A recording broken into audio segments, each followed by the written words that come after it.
What up, bro? I'm gonna do the thing at the other intro at the end. You know where I go, welcome. I'll do that over there. Okay, cool. I'm confused right now. All right, welcome in, everybody. We're switching things up tonight. We're going to do a different style that we normally don't do moving forward. So let's open up the show with something different than what's happening in the industry right now. I will gently touch on that, and then we're going to move forward. Let's get some U.S. ARC updates going right now as to the alerts that have come out and some of the things that we're facing, so everyone's aware of what's going on. If you haven't seen, it gives you a chance to be aware. Right now, I'm pretty sure everyone's aware of the Washington bill, SB 5148 and HB 1157. Bear with me, y'all. I'm reading this straight off my phone, and your boy can't read. The bills intend to prohibit the display of wild or exotic animals for public entertainment or amusement. While there is an exception for education purposes, each enforcement officer has to determine what that means.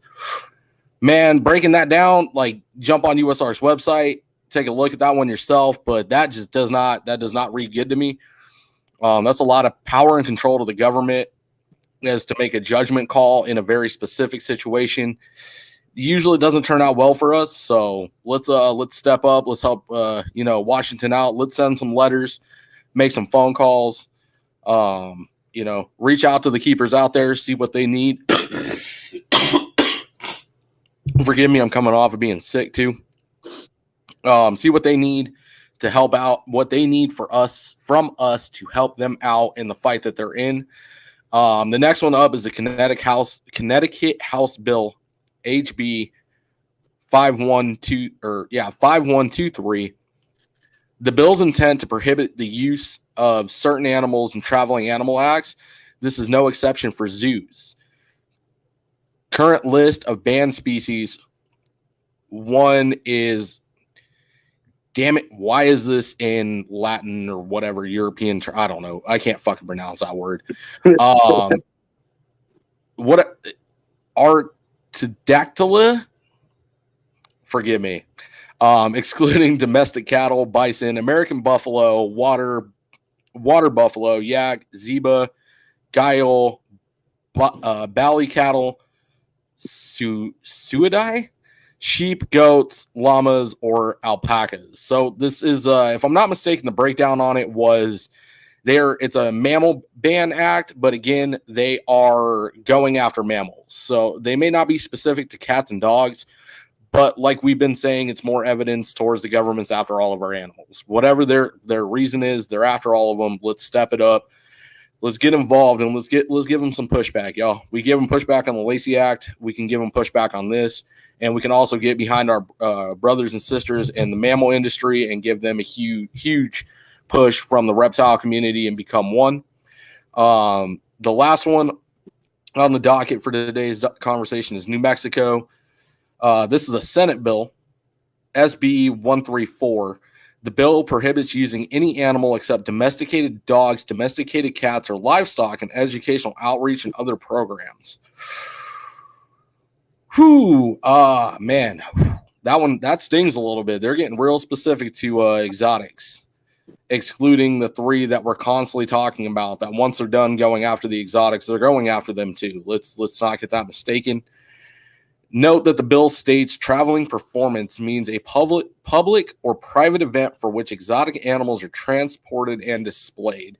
The only exception given is for education and conservation. However, it only applies to accredited institutions/persons. So it sounds like for the education purposes, you're going to have a permit. And permits, as we know, are never easy to obtain. So let's back up New Mexico too. Let's start pushing some letters out there. Any keepers out there in New Mexico, please speak up. Let us know what we could do to help you out. US ARC update in general, they just need numbers. We need everyone in the community to step up, spread the word, get as much out there as possible overall, and let's one team, one fight. On that note, there is some division going on in the industry. Let's touch on this quickly. I'm going to move on from it quickly. I don't think this live is the live to break down and give a full in-depth view at it. They're, well, I'm not going to hide this part. Fuck Peter Call, racist piece of shit. You will never have my support again. But on the other note, speaking of division, let's give Sean a break here. Let's come back down. Let's let our emotions cool off a little bit. In this situation, silence is acceptance. We saw what happened, but let's give Sean a chance to correct his behavior. All of my Trap Talk members, we asked for the same thing for MJ. Let's do the same thing for Sean. Let's give him a chance here. Let's let him correct what happened. Let's not go full cancel culture on this guy yet. I've been talking to him in the DMs like we had talked, the Trap's been talking about. Let's talk it out. Let's make a resolution. And again, that's going to tie back to our USARC fight. We can't be fighting amongst each other right now. With every day, we're getting a new alert from USARC. Every day, something is fucking popping up, and it's getting old, y'all. Our hobby is in danger, big time. We need to funnel this emotion that we are feeling now towards Peter Call in specific. Message Sean, talk to him. He's just like MJ. He's talking to us and everybody that wants to hear what the hell and why the hell. So, again, let's give him a chance. And then after that, let's take this emotion and frustration and point it directly at the fight for USARC. Let's help them and back them up because, honestly, we're not going to have a chance to have this conversation if this continues going the way it is. On that note, there's a little bit of negative. Now let's take it a step up. Here's a positive for the Sexin and Flexin podcast. I promised a huge announcement. I announced it on my Instagram for all those that do not know. We would like to welcome on CMB as our newest sponsor. That is CMB Reptile, captive bred only shop here in Arizona. Bill and Caleb are my boys. Dana too. Man, I got nothing but positive things to say about these folks, and I always have and always will. I'm very proud to bring them on as a sponsor and represent their brand and what they do. One and only registered distribution for Reach Out Reptiles. So shout out Garrett and everything that him and Bill have put together here. If you are in Arizona or in a near state and you are visiting here, feel free to stop into the shop, get an in-person look at what they got going on. They offer selective captive bred animals from all of our private breeders here in Arizona. Extreme Dragons being one of them. The other big one that everybody knows and loves is the odd god himself, Zach Sumpter. Hashtag Pied His Life. Let's go. Shout out to the odds god. Catch him on Trap Talk this Monday. Let's go, baby. Y'all better show up and show out. Let's go. And another huge announcement to add on to that is me and Bill's partnering on a world's first super dwarf project. Bill was handed a project of Het G stripe super dwarf reticulated pythons. And after a long conversation and heartfelt conversation, me and Bill have decided to partner up on this. I will be taking the project fully over and promoting it and documenting it throughout. So if you are not following me on Instagram and you are not following Sexin and Flexin, please change that. Updates will be coming out on what's going on with those babies and where we're at with the project. I'll be talking about the future of it, what they're doing, the ups, the downs, the heartaches, the success, the triumph, all of it. So I am very, very proud and very, very excited to be taking that over. More updates are to come. And shout out to our sponsor. Yep. Shout out our original sponsor and still a sponsor, Reptile Crew. Go check them out. All of our sponsors' links are in my link tree. Let's go. Let's do this. We're about to have a great live ahead of the drama and bullshit. We have one of the coolest, sincerest, honest, intelligent, black woman reptile keepers on the planet coming on this show. I have been so excited, y'all, for this one. Fellow retic keeper. She views things differently, just like I do. And it's an incredible, it's going to be an incredible live. Tune in and let's do this. All right. We'll be back, guys. Let me do this. Bear with us. This is new. Yeah, very new.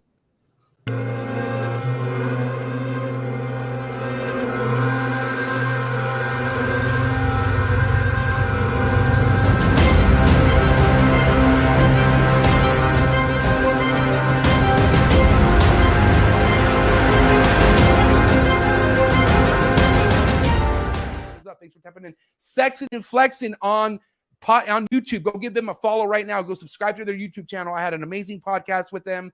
It was an awesome time. Don't sleep on those guys, please.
What's up, guys? Welcome to Sexin Flexin Live Saturdays. Me and my co-host Levi, and we got Lady Tis, Nicole. What's up? What up? Oh, how everybody feeling today? Good. How are you doing, Nicole? How you feeling? I'm great.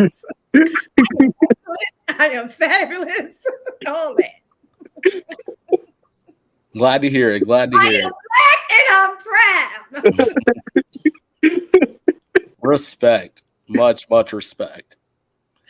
And, you know, to add to that, you're a woman, too. Keeping ginormous snakes. Right. I'm a maverick. I'm a trailblazer. Absolutely. Yeah, you just have to learn how to process things and just, remember who you are, Amen. Amen. Hey, bro. Yay, G. Is that the y'all? It's not my podcast, so y'all get to silly me. Y'all remember the episode of how Good Times was started on at the end? She'd be like, yes. It's okay, y'all. It's okay. Levi's like, what? Yes, Sherry, I'm married. I was like, all right, damn, Levi. everybody's in the damn chat right now. What up, chat? I know we got everybody. We got Baby Jesse, we got Big Mike, Hertz Collector, GP Snakes. Hey, Sick Gershon. pythons. Damn. I like this one. Gershon trying to be smart because he know I never, y'all know I never watched that movie, and I got pretty much lynched by them when they realized that I never watched the movie. My own chat wanted to hang me, but yup, Wakanda forever. I love that movie, by the way. Part 2 was awesome too. So I never watched it because I just don't like those kind of movies. Oh, okay. Yeah, like I just don't like that kind of movie. But that's why I didn't watch it.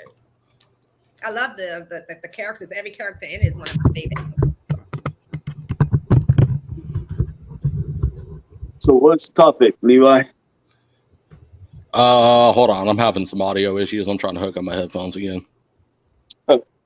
I didn't even know you were sick, brother. Oh, I am gonna do this. I didn't get to do it there in the beginning because he confused the hell out of me. I got these made, bro. You got what? I said I just got these made. Always making something. I know, right? Shout out to the Flex store one time. Y'all want the new stickers with the barcode on it? Hit your boy up. Y'all want barbecue sauce? He got that too. Got some flip flops hitting the market. He got underwear. He got socks. He got spatulas, grills. He got the shit to clean the grills. Yep, Bluetooth speakers, you name it. Hashtag fuck Walmart. Flexin's taking over. Sorry, Jess. Hate to break your heart. Target's better anyways. Target. Oh my God. Here we go. Nicole, let's start this off on a non-reptile note. Where do you shop for your groceries? What? I have to know. So, my main place would be Giant or Safeway. Yeah, Safeways is a shit. Y'all got Safeways on the East Coast too? I think we had Safeway was the hood grocery store at first, and then it got all Richie, and then started coming out into the country. But That's Safeway awesome. Aldi's back in the day. I'm sorry, Jess. I had to, bro. I'm leaving. Oh my God. Jess gonna be the one meme in the back of the bus. I'm in danger. So what draws you to Safeway though? I am curious. I think Safeway has I love their produce section. They have one of the best produce sections. So that's why, and that's what I love, like fresh fish and salmon, and they just have the best. What is Safeway, by the way? Because we don't have that here. Yeah, it's like a food line. You got a food line? Y'all got Albertsons? No, we don't got any of that. We only got Sam's, Walmart, and Costco. Or Costco, sorry. What grocery store do y'all have? Like, what's your major grocery store? We got HEB. I've never even heard of that. I think that's a Kroger brand. Fries. Yeah. Fries, Kroger. Okay. We do have Target, Walmart. Where you live, Chris? In San Antonio, Texas. Oh, yeah, I think Texas definitely would have. Well, Texas also got a whole lot of cows. They can just get their own meat. They don't need a good produce department. You're right. The burgers. Right. I could just go out to the back and milk my own cow. Exactly. So that makes sense. See, I'm not the only one that he said, or she said, her too. So I'm not the only one. All right, sorry, I had to get my comedic moment in there. Me and Jess have a back and forth rivalry about Walmart and Target. So, shout out Gio. I know your ass ain't in the chat yet, but we shop at Target. So, Hey, where? I go to Target and buy a pair of UGG boots. Gio's got to get a matching pair, and we can get our Starbucks while we're there. Get our basic white bitch on. I wear Uggs. Well, you live in Texas and you don't have Target, so you can go away. Bro, that sounds like hater stuff to me. You're really hater. Whatever. Oh, hell, here we go. Cancel Levi. I think they tried that once and didn't go too well. So, Nicole, what you got going on with the retics right now? What is your newest update you got for the peoples? Newest update. Don't think I have any newest update other than the fact that we do think the Motley Golden Child is gravid. So That's we're preparing for that. So I have mixed emotions about it. Definitely was going to be one of the ones that I was going to breed when I was going to breed. But like I said, I have a plan. So if she is great, I'm almost certain because this is like her behavior, even down to like normally if you wake her up, just wake her up, she's a bumper. She's going to bump if you wake her up out of her sleep. She's not even doing that. It's kind of like, oh, hey. And she'll just move that first third of her body towards me. She actually came out for the first time in a couple weeks. Like literally, she just shed it. So she came out yesterday and she moved around a little bit, then went right back in her enclosure. And she's one that normally will stay out. So she's displaying all the behaviors of a gravid reticulated python. So. Ooh, nice. Well, hopefully it goes through and early congratulations. Well, I hope that they're all her. Like, I want them all to be identical to her. If that's the case, I have a host of qualified people who would be able to take on those babies. People always ask about, where you get her from, and they are still kind of hard to find, believe it or not. Like, you can't just find, well, specifically mine, because she has Sunfire in her too. Hmm? So it's hard to find a Motley Golden Child Sunfire today. So I agree. You know what? Now that you say that, I completely agree with that. It feels like with the mainland retics is it's harder to find the original genetics. Like the base genetics that started all of this are starting to kind of become more and more scarce every day. right. Except for like tiger, you can still find a lot of tiger out there. But like far as the certain combos, yeah. And this is because that, rightfully so, people are breeding them less too. So I agree. So with you breeding reticulated pythons, what is your feeling on the market right now? We just had Eric Lee on, and he's a super dwarf breeder, and I've got a very strong opinion on the mainlands. Where are you at with all of the quote unquote controversy? It's not really controversy, but like my takes on it. I want to see more super dwarfs hit the market. I want to see that become the more popular project away from the mainlands, so they become more exclusive. They become more valued, and they're not this quote unquote, I'm not saying this is myself, but like a throwaway snake. You get them for $50 at an expo, gets too big, ends up in a rescue or dead. You know what I mean? So I don't have a mainland that costs $50. I think my cheapest mainland was probably $600. My most expensive mainland was $5,500, that being the Golden Child Cow. So for me, that all comes down to preference. So there's still a big group of people that I associate with that they don't want a super dwarf. They want mainland. For me, I've never been interested in a super dwarf. It's just that if I wanted a big snake, I wanted a big snake. And I honestly feel that mainlands are actually better to keep far as their temperament, because they're so confident when they get to a certain size. Super dwarfs, you will find, can be very much more food responsive than a mainland. And also you can find that super dwarfs are actually much more just defensive, period. They all become great. Like I have a dwarf. You can't call it a super dwarf because she's not 100% super dwarf. She has dwarf in her too. And she's a great snake. But she had the strongest food response of any of the others when they were babies, when I got her. Okay. I think it's all up to your preference. Like I like a lot of the super dwarfs. It's just that for me, if I'm gonna have a retic, I'm gonna have a retic. I don't want a miniature version of it. And I've never been a fan of crossbreeding, anything. So even like some of the things that look really, really good, I'm not a fan of crossbreeding. Okay. Respect. I appreciate that. So what would you change in the reticulated community? How would you change what happens to the retics? Because I mean, watching from the outside looking in the community that I'm in here in Arizona, I see them come up all the time. And there's a handful of them where I'm like, I know where that one was sold. I saw that one at the freaking expo. Mm-hmm. I see the normals and the single genes come up on almost a regular basis. Again, I've seen mainland normals as low as $50 on tables. A breeder that hit a normal out of probably a giant clutch that just doesn't care. It's got to go $50. Mm-hmm.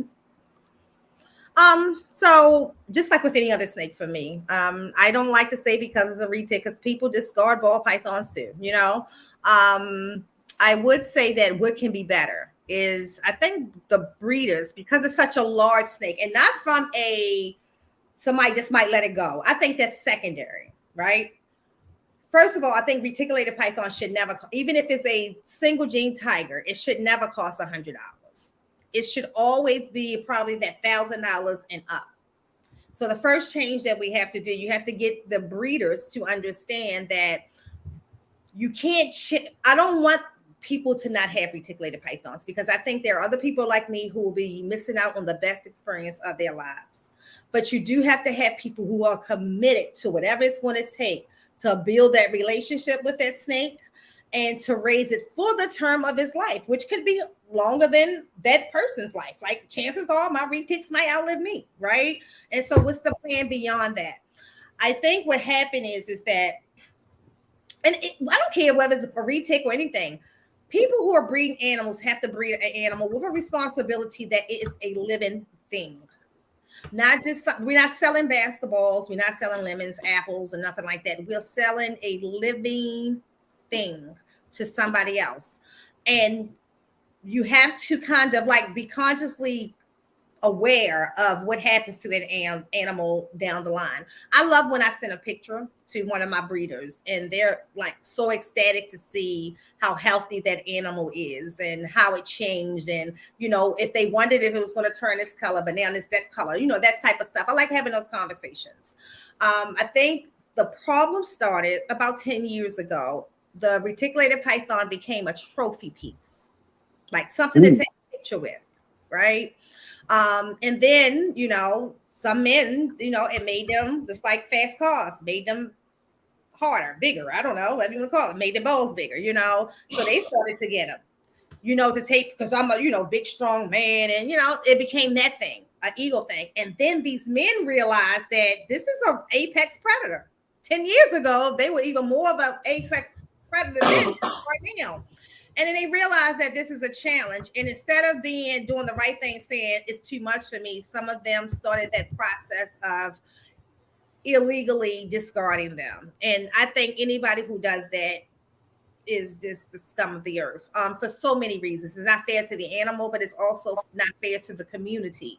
Just because I love snakes that can get up to 20 feet long doesn't mean that somebody else should see that, or somebody should have to deal with that, or somebody should have their first interaction with that is this snake that they never should be seeing in their backyard show up in their backyard. So I think breeders have to take a responsibility. I do think that there's nobody who should be breeding 100 clutches of retics, 50 clutches of retics. I think if you're still breeding retics, you should only be breeding about 10 clutches a year. That's my opinion. Unless you breeding them to keep them for yourself and you have that space and capacity to do so. All right. I feel it. I appreciate that. I love your perspective. So now let's jump into one of the other things that we see, you know, being a bigger problem with the reticulated pythons and somebody that's uneducated coming out the species: housing, the husbandry, the whole 9 yards, right? So this goes as a hobby overall. You know, Eric touched on it in the previous one. For the super dwarf community, one big thing that's starting to be talked about is bigger enclosures. You know, not just let's hit the bare minimum, let's help them kind of thrive, you know, let's make them thrive. What does that look like for mainland reticulated pythons? The same, just a bigger enclosure. So I don't know if you remember that part of when I was on with MJ, I talked about, even my breeder said to me, Nicole, don't put your retics in a 8-footer too soon, because they're going to come off food. They're going to become defensive. They're going to push, all of that stuff. Nicole said, I don't believe that. I believe by watching how these animals live in the wild and everything that I've studied, that these animals love to climb, that they love to use their space when they want to use it, right? And so what I'm going to do is I started them all off like I would any other animal in quarantine in a tub, like a sterilite tub. But the moment they come out of quarantine, my snakes went straight into an 8-footer. They never saw a 4, a 6. They went straight to 8-footers. And what I did was I gave them 2 water sources and I gave them 3 hides, because at that point they still, you know, less than a year old. They normally transfer over about anywhere between 6 to 8 months into the 8-footer. And I will give them 3 hides. And what I noticed, and I will give them branches. That's when you will see my retics have, when they're younger, they have a bunch of branches in the 8-footers. As they get bigger, take all of that stuff out because they don't have no need for it. All they're going to do is move the stuff around and things like that. But what I noticed when I did it with the first retic, she used that space. She never became defensive. She ate the next day. I fed her the next day. She ate just like she ate in that damn tub. And she was fine. And I did it with the same thing with every retake after that. So I think that, but it's important to say that I know animals too. It wasn't like retakes were my first animal. So I think that's like the worst mistake that people make. I'm not saying that it can be somebody's first animal, but if it's going to be your first animal, you have to go in with that same mindset. If a cobra was going to be your first animal, I'm going to spend this money on this animal. Cobras shouldn't be cheap even than they are, but you know, that's another example. I'm going to spend this amount of money on this animal, and I'm going to do everything I can to build a relationship for it to be the animal I would like for it to be. Same thing you do with your dogs. You know, some people may not want their dogs to learn all the tricks. You know, there's some people who want their dogs to do nothing but trick. They train them to do tricks, you know. So it's the same. It's get out of that animal that what you want to get, but you got to be willing to commit to whatever that challenge is going to take to get them there. And if you talk to even now today, like a Kevin, and was just giving you one-on-one advice about how to transition them into large enclosures, he will also say that you're taking a risk. You know, they may come off food and things like that.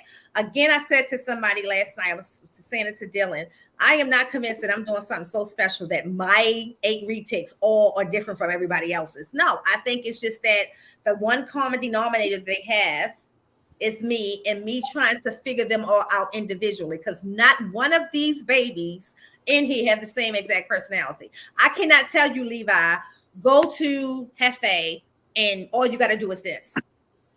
And then go over to that one and all you got to do is that. What I can tell you is that you can get them all to come out without using a hook. But how quick you touch one from another is personality driven. That cow, as pretty as she is, let her come out when she's ready. But if you, like with Hefe, even if he don't want to, say if he's in shit, I can still reach in there right away and pull him. I know that about him. Don't try that with her at all. Like you're probably gonna get bit. So I always tell my everybody in my house, like, don't do what I do. I know which ones I can do, what I can do with. You should use a hook every time you go in there, just to be careful. And I believe my son could do the same thing I can do, but I don't want no one else to take that risk. I raised them from when they were this big, so I know how they act. I can read their eyes. Okay. And so that leads me. Oh, go ahead. Yeah, as a pet keeper, that's another difference. We was talking about touching on that last night. As a breeder, and if you're breeding 100 reticks, 50 reticks, you know, you don't get to get that experience. It's impossible. If you have, let's just say 20 breeders, you clean and pee and poop all day, every day. Like, that's all you got time to do. You ain't got time to be saying, well, let me see what she's going to do if I do this. There was one guy who had a YouTube channel, and I remember, I don't know, and I don't even know, like a lot of the retake YouTubers from 5 years ago that were really good are not even on YouTube anymore. So that tells you a lot about where, you know, the market is going. But he said that he could never hover over his retakes. He could never like stand over them, right? And I would say to anybody who gets a retake for the first time, that's something that you might not want to do. But because I know that it's something they don't like, it's kind of like when you get a dog, the doctor tell you always touch his ears and hug them and stuff like that, because a lot of dogs, when they get older, don't want you to do that. There'll be defenses. Rottweilers is a perfect example of it. So I do everything to them when they're young that people say that you couldn't do with them to get them to be what they are now. So. Okay. Respect. Now you touched on it a little bit. What is it taking for you to memorize your animals, to make this unbreakable bond? What has gone into that? Dealing with them every day. And I'm telling you, like, even when I was still working a full-time job, it was dealing with them every single day. And in doing that, even if I was tired, I made it my business to handle them at least 15 minutes every single day. And when I handled them, I didn't do the same things when I handled them. Like if I noticed that, okay, they're comfortable with this, let me start trying that. Like a lot of people can't touch their retic's tails. Every last retic I have, I can touch their tail except for one. And I just think because that's the dwarf.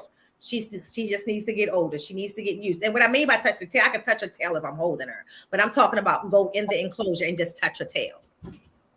You know. Okay.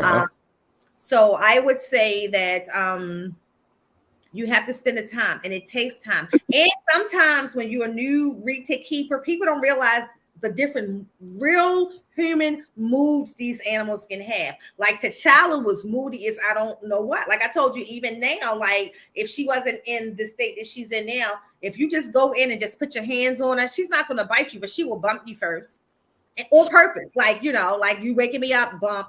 And then she'll, you know, just be her normal self. She's the only one who does that. Nobody else bumps me just because they're being waken up. Like it's her. And that's her thing. And she knows she, you know, it's what she's going to do. So it's just that you spend the time with them. And when they're younger, I don't spend time with them together. I spend private time with each one of them, like just me and the snake. As they get older, I allow them to kind of come together. But me getting to know the snake individually, even down to which snakes like to be positioned in a certain place. Some of my snakes like to be down low. Some of my snakes like to be up high. So if I move enclosures around, I have to follow the pattern of that snake's personality just to keep it from being uncomfortable in its enclosure and pushing and stuff. Okay. Respect. Yeah, the bond that you have with your retics is definitely one to admire. Thank you. Oh. It was a goal because I hated that I felt the way that I felt about being hesitant to get them because of all the negativity that was around them. And then when I got my first one, it was polar opposite of anything that I was ever told by people who, now I would tell you now, Kevin didn't say, like Kevin, the way that I am with my retics, he definitely, hey Dylan, the way I am with my retics, he actually made me realize that it's because of what I'm doing that they're acting like that. Like that's how retics should be. Because I kept saying, well, why is my pod not mean like everybody said that he would be? Because the pod is not mean. So respect. So you wanted to break that trend. Yep. And you did it. And I did. I mean, it's broken. And that's what made my husband trust them. So I'm just going to do it just like this, Chris. I mean, Chris got a theme. We representing everybody today. Yeah. So now we rocking F&A today. Y'all gonna have 25 shirts on by the end of this live. Probably. I'm sorry. Go ahead, Levi. No, you okay? I want to see Chris get stuck in 25 shirts to where he can't get them off. He's rolling around like that one chick from That's Charlie and the Chocolate Factory. It should be great. I'm not putting on 25 shirts. We agreed on 4. We got 4 shirts. Right. So you broke this trend, right? You broke the stereotypes behind reticulated pythons. And I want to say, not just me. So I talk about 2 other people, Marquindra and Randy. So Randy used to be in a group I was in, then he left, he disappeared. And he was the first person that I saw who were the way that I am with my retics, he was that way. And he had a bunch of them. And I'm like, look at this. Like, wow. They're asking him questions and then he disappeared. I hunted that man down, okay? Hunted him down to find out who he got his retics from. And then Marquindra, the same way. Like everything that she experienced and everything that I watched her do with her snakes that made me feel like, maybe people wrong. And you know who else? Ed has a little girl, Emmy. Have y'all ever seen a little girl? Emmy, Ed Tuwaka. Google them. They on YouTube. They everywhere. Actually, she's done a couple of MSN News and stuff like that. So she, at that time, she was a 4-year-old little girl when I found them. And they got 2 retics, Sunny and Cher. This little girl had tea parties with the snakes. One day, and I'm bringing this up because I experienced this the other day. I was telling Chip, the little girl was doing yoga. It's a video out there where the retic come up next to her and you can clearly see him trying to mark her yoga pose. The other day, I was doing push-ups And my retic literally watched me do push-ups, and he kept lifting himself. And I'm thinking, like, okay, like I said, I couldn't even want to go get the camera because you think he's going to stop. So I'm like, damn, it's one of the times I wish the camera was right here. But Michael, calling my son, come see this. And I will lift, the retic will lift. I will go down, the retic will go down. I couldn't catch it on camera, but anybody go and Google, might have been, I think it was share the retic share doing yoga, and watch her imitate Emmy. And not just that, with that little girl can open up an enclosure. She doesn't use a hook. This is now, she's 9 now. When I first started watching her, she was 4. She doesn't use a hook. She can put her hand on that retic, and that retic comes out to her when she comes home from school. So it was plenty of positive images out there for me. I just didn't know where to find these people until I got active on social media for reptiles, because I owned reptiles for years. I didn't start even thinking about like doing like Facebook groups or anything like that until 2018, like right before COVID. So probably 2018. It wasn't the year of COVID, but right before it, because I just wasn't really big on other things like Facebook as my personal, like I wasn't really big on like, here's my animals, here they are on my Facebook. But then when I started to change my focus to a business focus, I started to do that a couple years out, and that was one of the things I had to commit to. So Respect. So AJ. So what I'd like to do here is just a little opposition, you know, and this is not my own personal bias, but this I'm gonna throw some biases at you, right? Uh-huh. It's just coincidence. There's no way your retic is trying to mimic you. There's no way they're that intelligent. Mm-hmm. So it's that's why I they're all stupid. That's why I record. So if anyone remember when I did the video on, I don't know if it was Instagram or TikTok, it might have been Instagram, where I recorded the retic following my son. So a lot of this doesn't happen one time when I tell y'all or show y'all. Like it will happen over and over again. Like now, the next time I do push-ups in front of that particular retic, I'm gonna have my camera close by so I can capture it. So it's been so many things. Like I'll use my husband, for example, who was terrified of snakes. One of the reasons why he isn't anymore is that he saw the things that these animals would do. That's just like any other regular pet. Like cracks him up. Like, did you look at your snake? You know, like just cracks him up. So for a while, I'll be honest, I'm thinking to myself, because retics were new to me. Maybe this is just me. Maybe, and anybody remember this? When I first got to Chala and we realized that she would go get in the water herself, right? So my retic, she ain't even in the 8th footer yet. So mind you, she ain't a whole year old yet. Would come out her enclosure, go down into her water, her soaking water, and soak, come back out and go right back in. I let her do that about 6 or 7 times before I told my husband, let's record it and put it on the internet. And literally, she would do it like clockwork. She saw you put that water there. She saw you splash that bubble. She would start moving to the glass. She open the glass. She would come out, go get in the water like clockwork. So, and then like using Emmy, for example, watching her. Like I said, I watched this little girl from 4 to 9. So I even watched her grow with her retics. You know what I'm saying? So you get to see other people do it. Randy could pretty much quote what his retic was ready to do next. So Nicole, can I interrupt you for just a second real quick? Mm-hmm. Let me make that very, very clear. I disagree with that statement. And no, I do not think retics are stupid in the slightest. It's an opposition view. I stated it earlier. I am on Nicole's side on this one 100%. I'm playing the opposition on this. Yep. So what I learned to do, Levi, is that show people. I stopped telling people, right? Capture it, show them. So the day that I did the video showing my retic come out her enclosure, me say, Michael, go upstairs because she's fond of my son. And me say, Chala, find Michael. I'm telling that. And the snake is focused on me. Then she goes to look Michael. She goes past the enclosure. She goes through another room. She has to cross another room and then go up the stairs to get Michael. That snake knew where she was going and she knew that she was going to get Michael. We did that like 3 times before I actually recorded it.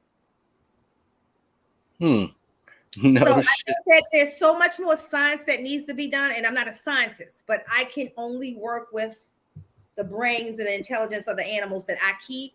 But I hope that someday some people dig a little deeper into what they think that retics, or not retics, but reptiles in general can and cannot comprehend. There it is. Hold on. That's exactly where like that's where I want to see things, is more scientific studies and, you know, a scientific paper to finally shut the opposition up. Because I completely agree with you. My retic and the working with her I've done is the intelligence from these animals is so underestimated, and it's stereotyped. Mm-hmm. It's just, oh, they're a bunch of dumb, you know, cold-blooded animals with no intelligence. They got pea brains. They don't know what they're doing. And, you know, on the same token, the underestimation of their intelligence gets people hurt. Yep. And that's it. Because the thing is that as much as y'all hear me talk about how intelligent they are, how much I love them, I respect them too. Keep in mind that snake also know that it's 80 pounds of thrust if it wants to be, okay? It knows that I can literally use my power to subdue anybody in this house if I wanted to be the apex predator that I am. So when I say I respect them, I don't do things to sensationalize things with my animals. You're not going to see me upset my retics just to catch something on camera. Hell no, because I'm the one who's going to suffer from that. You got a good little view of making a retic strike. That retic is going to never forget that I made it strike. Made it strike, right? It's different when things happen accidentally. And I do believe animals are even forgiven for that. I think it's a difference between, think about for people who own big snakes and you accidentally like set the water bowl on their tail. They can clearly come back around and bite you. Like for me, I'm in their enclosures sometimes. But they might just jerk and look back at you like, yo, that was my tail. I can't put into words like the emotion you draw from my heart for my retics. My retic, my single mainland, I'll probably never get more, but it hurts when you see the argument that they're stupid. You know, and that, oh, they're just these aggressive, ginormous animals. They don't get that chance. You know, even at the size that mine's at now, if she knows she's an apex. If she decided to go ape shit one night when I'm in there with her, I'm not going to have a good night. She's going to be fine. I'm getting messed up. There might even be a trip to the hospital. Oh yeah. They don't do that. Or worse, if she knock you out good. That too. It might be a trip to the morgue. Right, exactly. And you know, and I respect. That's what I don't want people to ever think, that it's not that we're so bonded that I'm not like, it's kind of like having a gun, right? I love guns, right? You have muscle memory when you're dealing with a gun. You know, when you pick that gun, your hand is automatic. Like, y'all know what I'm talking about. Even if you go get your gun out the safe, how you pick the gun up, it's the same thing with these animals. When I pick up a drill, I shit you. Oh, where is it? I had it out here. Anything I pick up with a trigger, my finger is in the form of a firearm. I caught myself doing it when I started working at a body shop and picking up drills. I was like, damn, my trigger discipline is that on point. Like, I'll pick up a drill. I'll pick up a hair dryer. Whatever I'm picking up, you will never see me pick it up with my finger on the trigger, ever. Never will happen. Exactly. But that's the same with the snakes. You got to remember, respect them, respect the firearm, respect the snake. That's how I look at it. And yes, Dylan, we can all agree on that, by the way. But no, I love symbols. Laughing because I've never experienced one, so I know. Reptiles in general aren't stupid, but like dogs and cats and, well, fucking humans, there are derpy, stupid ones. And I'm sorry, y'all, but Sambo's following that. I'm just saying, hashtag cancel Levi, whatever. But I agree with Dylan. They're derpy as shit. No, okay, they are derpy. Dylan, how much do you love me? Look, Dylan pulled out that fire last night. He had me just over burns. He had me like, oh my God. Like, it was... Well, that's how it should be, though. Everybody should love everybody here. I mean, Hold on. Yeah, that's after you pick it up, though. Like when you're carrying it around or whatever, and then you realize, what you're doing, and then you pull it twice to test it. You also pull it to test. You pull it to test it. You pull it to play with it, and then if you really want to talk about being a man, your stupid ass grabs whatever drill bit's on there and see how long you can hold it. Don't play with me. now, Dylan, I agree with you. Now I agree with you. They're still cool, just derpy. Yeah. Yeah, they're cool. They're one of the only snakes on the market that you can openly reproduce paradox in. So you got that going for them. I mean, I got two, but they don't have I paradox. would like to put 2 and 2 together, 1 and 1 together to make 2 here, Chris. It makes sense that you love the derpy animal. I'm just saying. Oh, yeah? Yeah. Like that? Y'all like 2 peas in a pod. Oh, yeah? See what I did there, Nicole? Oh, my God, this guy.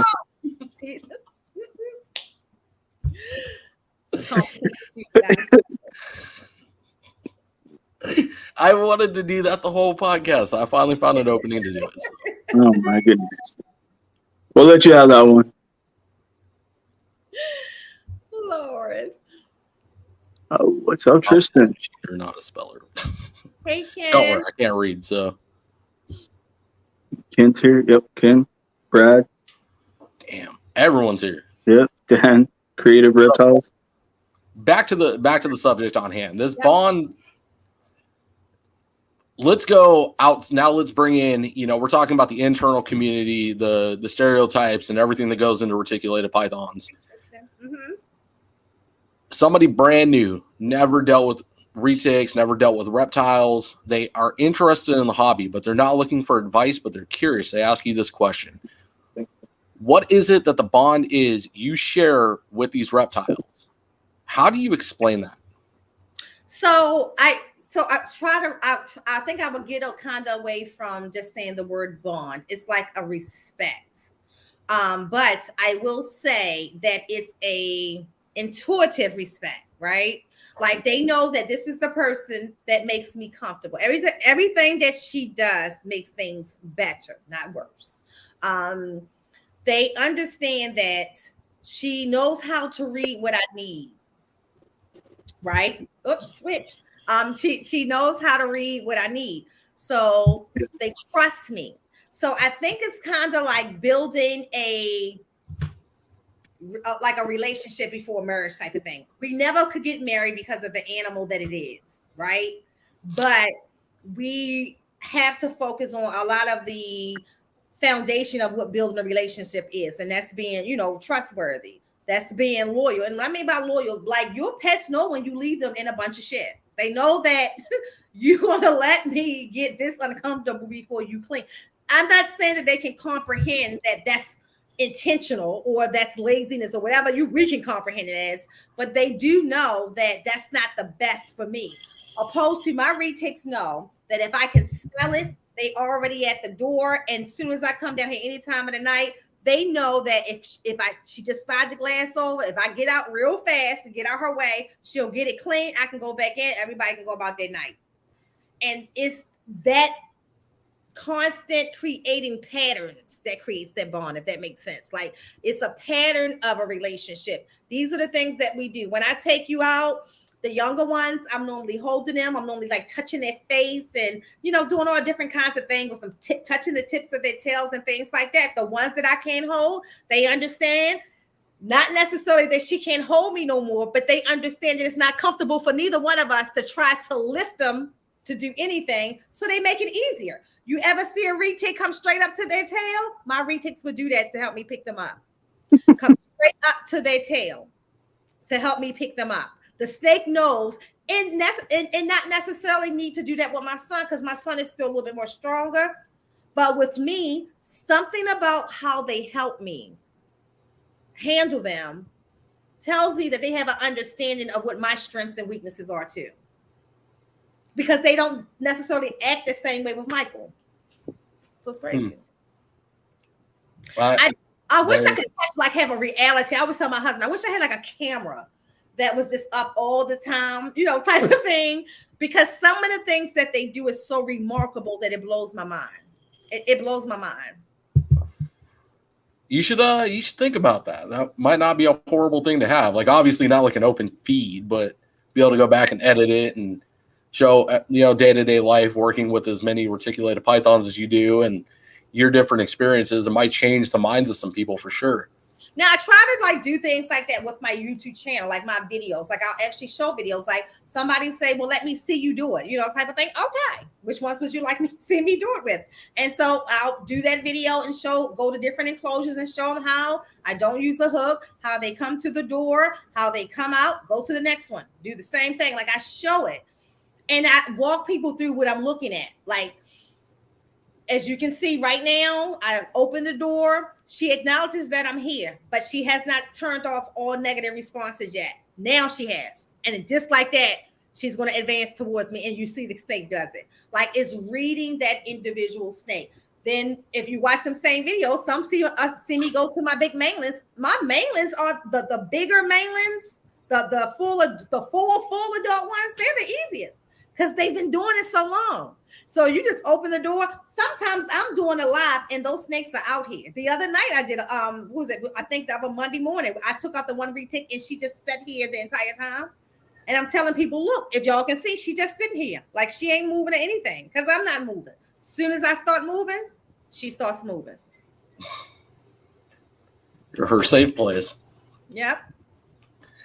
Damn. So much respect, Nicole. Like I can't really put it into words, but like this is exactly, you are the keeper that I thrive to be long term.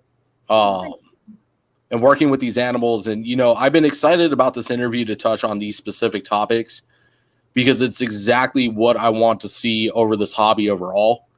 I've noticed a flaw of my own is I have one too many snakes, probably, got addicted, got the bug. I care for them. Like they're all up to husbandry standards, but if I tried to do what you're doing, I'd probably have to quit my job, trying to put in that work. Right. So keep in mind, when I transitioned to like getting all the lizards and upgrading, getting more and more snakes and stuff like that, my kids were grown. I didn't do this when I had kids. I couldn't run to daycare and sit here and socialize with a snake. Okay. I didn't do that. And I knew that. So the plan was when I got to a certain part of my life, when both children, Michael graduated, I think that was May of 2018. When both children were out of school, my oldest already had been gone, and then Michael being mature enough to just do more for himself because he is intellectually delayed. That's when I went crazy. So it's important to know that like everybody's situation is not the same.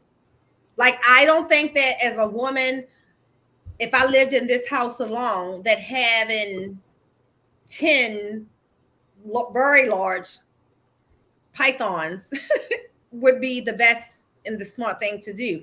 Not that I'm concerned about them maliciously doing something to you, but mentally doing something, like a retic will try to hold on for dear life if it think it's falling, and it doesn't kids 80 pounds on your neck. So it's important to know that. Respect. Absolutely. So we've talked a lot positive, let's touch on something that could be viewed as negative. What are some of the the struggles and dangers that goes into working with mainland retics? See, that's tough for me because I've never experienced any of them. Shout out to my breeders. But I can tell you what can. So and let me just imagine things that have like if I did something stupid, what could happen? I've never fed my retics with my hands. None of them. And I will tell you why. I've seen each one of these animals eat differently. Like I got one that will let you just lay that rabbit down and won't touch it until you move away from the enclosure. I got some that will literally skate from one side to the other the moment that rabbit comes in. And I have others that literally put the animal on the other side of the enclosure. Don't put it right there in front of them, because if you put it right there in front of them, you're going to, even if they didn't have a food response, you're going to drive one that's real fast. So I feed them on the opposite side all the time. If they're on the side that I normally feed on, I'll just go to the opposite side and put the food there and let them come over and get it. So I think one of the biggest mistakes people can make, and I've seen it, you probably seen videos of people feeding large retics by holding the prey in their hand, even though that's a large prey. That's impact of a large retic impacting that animal, and literally can wrap your arm up in that. And that's just a bad situation. It's not even being intentional. I've had my cow retic has literally constricted the feeder, the tongues. Like literally, it's not intentional. She's taking the animal and the tongues with her, and you have to wait until she start getting the animal down to move the tongues. That's how hard she's holding on to him. So it's not intentional. So if something like that was to happen, and I'm dealing with a large reticulated python, I can still yell to Michael to hand me something. Hand me the water. Hand me the alcohol. Because I keep a spray bottle of alcohol. I never had to use it, but I keep it here, and I keep a spray bottle of water. Although I find with a retic I had the pod who bit himself one time when he went to eat his food. He literally bit himself, and the food is constricted. I'm like, it's you. You didn't get the food. You're constricting yourself. And so he wouldn't let himself go. So I literally went and got the water and pulled the water, and he let himself go like, oh, and then went and got the food. It's crazy. So that's one thing. I think another thing that people do that or should not do. You will never see me holding I would say anything past subadult around my neck when it comes to a retic. Ever. No one has ever seen that. You'll see me hold them across my arms. You'll normally see the bottom part of their body hanging and me like letting them drape around my waist and over my arm or something like that. But I never let them go around my neck. And the reason being is that when accidents do happen, it's typically because the reticulated python thinks it's falling. And it's going to constrict. And what people don't realize is that type of pressure on your neck can kill you instantly.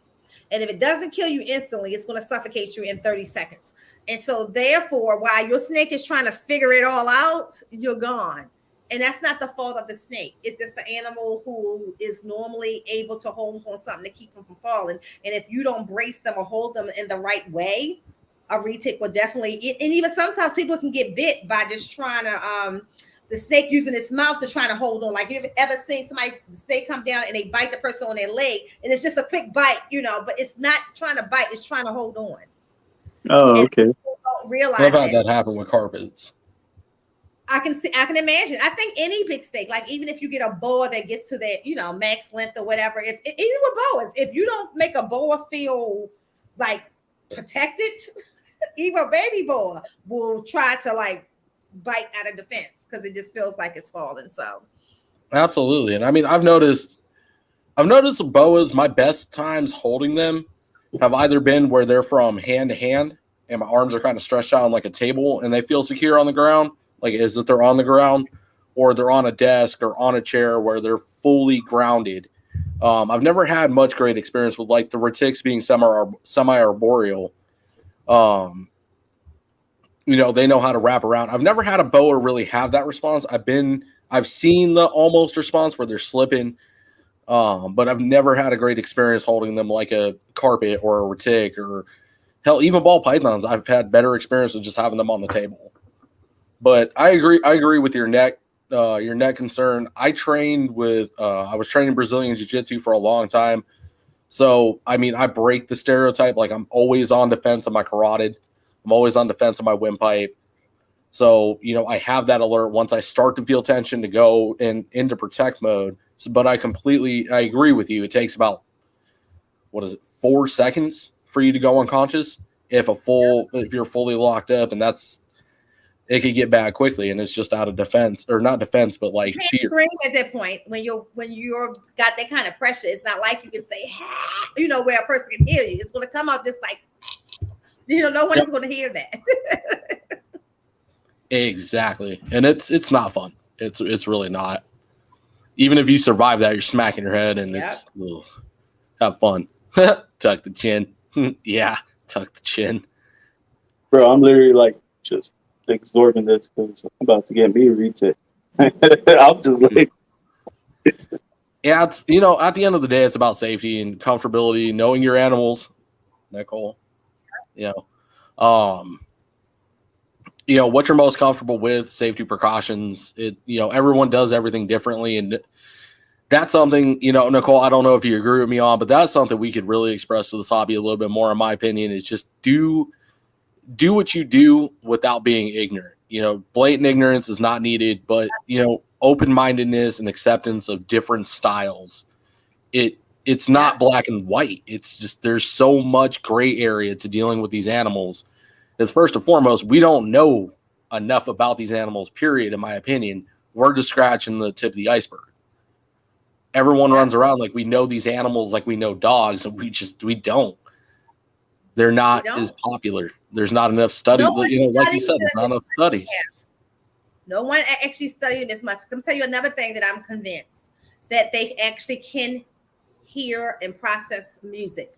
The golden child that I'm telling you about, and this worm right here. When they hear music, they instantly wake up. They instantly want to come out. And that's something that is significant to their personalities. But again, it's something that we've proven. My husband will go as far as to say that the golden child is R. Kelly. She loves R. Kelly. And I always make the joke because she's a retic. She pees a lot. They got something. Oh, I know what you're talking about now. I see what you did there. Yep. Hey, Pat. I'm getting like, I'm going to pee on you. That's, yeah. Y'all remember the South Park when they used I do. Let me download it real quick. I'll play that right now. Oh my god. Y'all done really opened up a can of worms now. What's good, Eric? Bro, I like I'm singing the one Dave Chappelle sang. Oh, look, I don't think I'm gonna be able to fit on another shirt, so I gotta. I put on the good one for this one. Mega Con. Oh, I got that shirt too. I should have wore Mega Conda too. Ooh, Big Mike, Megan. Damn, y'all really putting on tonight. That was one of my favorite shows that y'all did, by the way, was with Mike. Mike, by far, has been one of my favorite guests, and I could probably go with him for 8 hours easily, nonstop, just going back and forth. He's such a good person. I'm gonna tell you what was different for me. I think kind of like people say, I made Kevin open up in a way that they never seen. I think you guys had Mike like in a zone, like just chill. He like as if he was with his college friends. You know what I mean? It was really cool to see him open up so much like he did. Yeah. I got to say the same vice versa. We did 2 interviews. Nothing against Incoline. That was an amazing interview, but like, I don't know. Mike drew something out of me.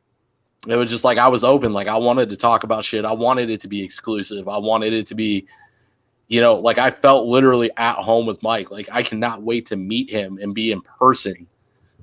Yeah, I can't wait to meet all of y'all, period. Just all of y'all. A sit-down interview is like a bucket list item for me to do with Mike, is just sit there like MJ does with some of his guests and just it flows. Just, the energy. Definitely was a different Mike. I loved it. I mean, more relaxed Mike as far as the podcast anyway. He's cool all the time, especially in person. But that was just like you guys had him way relaxed. That's what we normally try to do, though, when we bring people on here. We try to make them comfortable, feel relaxed, and just get lost in conversation. Yeah. Well, that's what makes it fun, I think. That's why we don't do the script. We just off the top. Yep. It's an open conversation. It's more of a, it's a hangout with the guest. And there was like something I told Eric. I was like, it's a freestyle, but at the end of the day, it's just me and Chris being a couple of fucking kids in a candy shop. We're big fans. You know what I mean? Like it. My main priority behind bringing MJ on, I don't know if you've heard me talk about it, but it wasn't. I'm not chasing clout. I don't care about MJ's statue at the end of the day. Right. I really don't. He could have 1 million followers. He can have 5. I'm still going to have the same energy behind bringing him on because of what he keeps. That was my priority. All due respect, I didn't care for the podcast on another podcast. We all know Trap Talk Podcast, MJ. Mm-hmm. how often does MJ go, this is what I'm working with, this is what I got, this is what I'm doing, this is what my breeding plans are, in a very in-depth measure. It was like he doesn't have the chance to. That was my main priority, being a giant kid wanting to know about these badass snakes he gives us like that much on. Right. You know, looking at his Instagram, he's all across that fence. You see these badass animals. You just don't have the time to sit there and text about it. So, and that's my priority with mainly everybody too, is, you know, what are you working with? What do you do? With you is the keeping of the retics, the bond with the animals, the stepping outside this, you know, little box that we've drawn ourselves in this industry. So, for me, so I worked for corporate America for years, and I was I was an executive for years. And what I'm trying to do in the reptile community is the same thing. I'm trying to be a leader within the community, a leader to create a culture within a community that people want to be a part of. And then when people review that culture, they want to say great things because that's what it is, right? And bringing that business aspect and that business mind of it to the culture as well. So that's the goal for me. And in order for us to do that, it can't be a divide. And in any corporate world, nobody agrees all the time. Definitely not with the executive or the person that's on top, right? But you have to be able to collab good enough that you continue to make the business improve.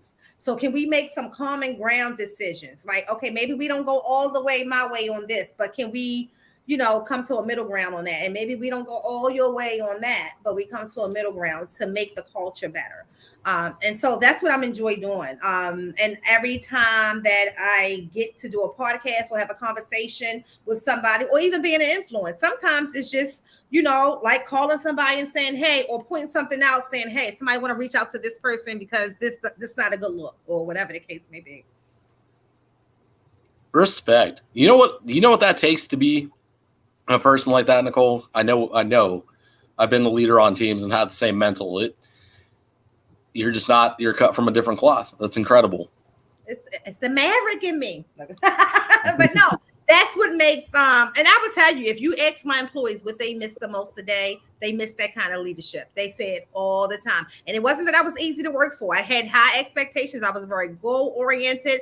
I took vacations off of my bonuses. So we had to make the numbers and stuff like that. But it's just that as a leader, I used to always tell people ask me what was my trick. It's not a trick. I was honest with my people. I rewarded my people, and I disciplined my people. Therefore, that they respect me and they felt me to be honest and true. So they loved me. Get your people to love you first. Get the community to love you first, right? And if you get them to love you first, everything after that happens naturally. They're going to take care of every customer that they touch after that because of their love for and respect for you. So it's the same thing in our hobby, you know? So that's my goal. Much respect. So, Nicole, I got another question, another burning desire to know about. You run a podcast. So first and foremost, why don't you shout yourself out? Shameless plug. We'll do it multiple times throughout the show. Oh, yeah. People's show. I don't even like. So yes, I do. I have Reptiles and Cocktails Saturday at 1 p.m. and then 2 P's on a podcast with Dre from DW Exotics. That's Monday at 8 a.m. Two different podcasts. Reptiles and Cocktails is pretty much, I created that podcast because of kind of like what we're talking about. I wanted to create a sense of community and then also at the same time show non-reptile people what we look like, right?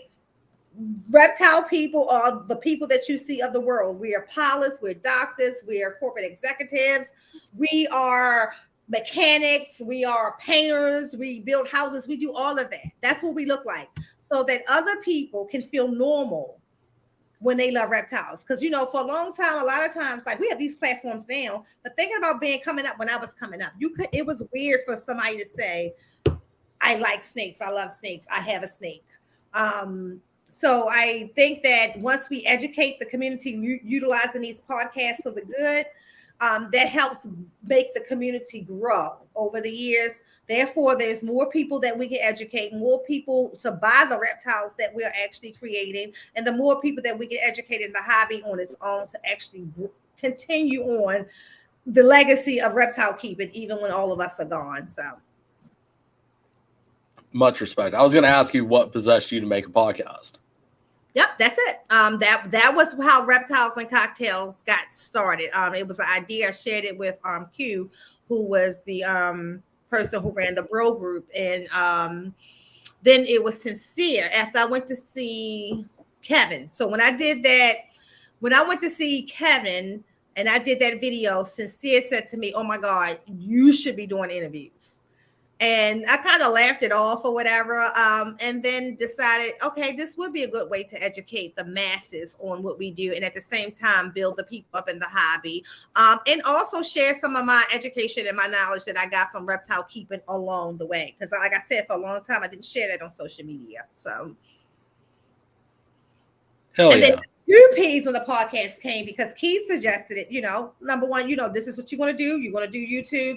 You should add another show since now that you're retired, you got the time. And I wanted it to be a little different. I didn't want it to be as formal as Reptiles and Cocktails is. I wanted to be like a little place where we can kind of cut up a little bit, but still educate the masses. And so that's where that came from. And literally, I would probably say that Dre has probably been my longest term reptile friend per se. In there, and we get along really, really, like we have the weirdest way of getting along with each other, but it's a lot of respect for each other, and he brings that different edge and a different side of the reptile community than others. So Respect. I was going to ask you, I really, really want to touch on that because Christina, I got this fucking guy I got to put up with all the time. thanks, bro. You and Dre's chemistry, it's fucking me. But let me tell you where it comes from. That's how we communicate. I swear to God, that's how. Like, so when we started communicating, and we got to know each other. That's how we communicate. Like, it's never straight. I told him it reminds me of how I am with my youngest brother. My youngest brother will call to check on me and start the conversation off. And, you know, not to offend anybody, this is my brother talking to me, so it's not racist. This is how he said to me, what your black ass doing? You know, instead of saying, hey, sis, you know, whatever. That's me and Dre. It's never good morning. It's like, asshole, you know? And it's an age difference. So he's like a younger brother. So we get to, you know. I was just, if you could see some of the fucking texts that me and him sent back and forth, holy shit. Yes. And then he also, like, Dre has experienced, people don't realize how Dre knows how old I am because of things that I actually do. So I'm gonna tell you a funny story. When people say you don't look 50. So one day I'm on the phone with Dre. And we was probably doing something with my cameras. That's what it was, trying to help me fix my cameras. And so someone called me. I'm FaceTiming him because he has to show me how to do this on the computer. So somebody calls me and I said, wait a minute, how can I click over? He falls out laughing. A week later, a meme comes out. You know, when you're old, when you're trying to figure out how to click over on FaceTime, and he shared it. I was like, that's just too funny because he was hysterical. It took him like 3 minutes to get out. You cannot click over. I could not believe you asked that. But the technology stuff, like, I don't have to do that. Other than like the stuff I worked with, but to be doing all of this, I didn't have to do that. So it is just, we have some really good candid conversation, but we also, I'm here for him like a big sister. Like when he go through things, he can bring it to me. I can tell him when he's wrong, you know, and things like that as well. So it's pretty cool. I can't tell this asshole when he's wrong, but I try. Here's my skincare secret: Essentia water. Water. What the fuck is water? It's good for you. Ever. My mother taught us that when we was young. We had to drink a certain amount of water, and she would remind us that's how your skin is going to, you know, stay healthy. Damn, that's wild. Yeah, I don't know what water is. I know what soda and coffee is, though. I I think they're made with water. I don't know. Well, I have coffee too. Like I have coffee. I don't have a lot. I have 1 cup of coffee. I've never been a big. I have to have 1 cup typically. It just makes me feel good when I wake up in the morning and me and my husband sitting there sipping coffee. I don't know. Maybe it was like a girl's dream to just sit in the morning, sip coffee with your husband in the morning. I don't know. It makes you feel good. And then I used to drink coffee. Now I don't. Now I'm drinking C4 like energy drinks in the morning. see now energy drinks make my heart like beat like pep, beat real fast. So I can't drink them. I do like the tropical smoothie drinks like in the morning sometimes, like that island green and stuff like that. I love stuff like that. But yeah. Which one? The one that Christina said, Keys? No, the one. This one is. He He did. I saw it. Period. like, y'all better put that comment up. Fine, Keith. Yeah, definitely. I mean, it's I like know backseat podcasting over here. God. I'm glad to see how that's growing. I'm glad to see how many people just check in with us because it's early in the morning, and that's hysterical. Like my husband gets to see me before I hit the screen. So sometimes it's literally like 20 minutes, me getting out of bed, we running down here, getting everything set up, and me and Dre are rolling out the bed. And then the energy just kicks in. Like we literally just get out of bed, but the energy just kicks in. We better be talking to each other in the pre-show and be like, hey, what's up? But soon as that countdown happened, we ready. Like y'all should see it. I told myself one day we should record how we look when we first show up to the camera. Man, that's like me and Levi every day. Like we get behind, like backstage, we start talking, and we're just like chilling. And then once the camera comes on, I'm just like, oh, I gotta get this. Yeah. And then that's when I do my Sexin and Flexin. Welcome. Right, Christina. Thank you guys. Absolutely. So is it 2 Peas in a Pod reptile podcast, or is it just 2 Peas in a Pod podcast? So it's named 2 Peas in a Podcast. It is a reptile. So if you look at the logo, it's all different types of reptiles in that logo. Like you even got turtles and stuff like that, frogs, and there's 2 frogs sitting on a lily pad or something like that. But it's a podcast within the reptile community, but we talk about, our goal was to talk about other things because, we're still humans, right? Mm-hmm. We don't just own reptiles. So sometimes like something might happen personally for me and Dre that kind of ties into the reptiles, or something might happen that we see, and we try to bring up those off reptile topics as well.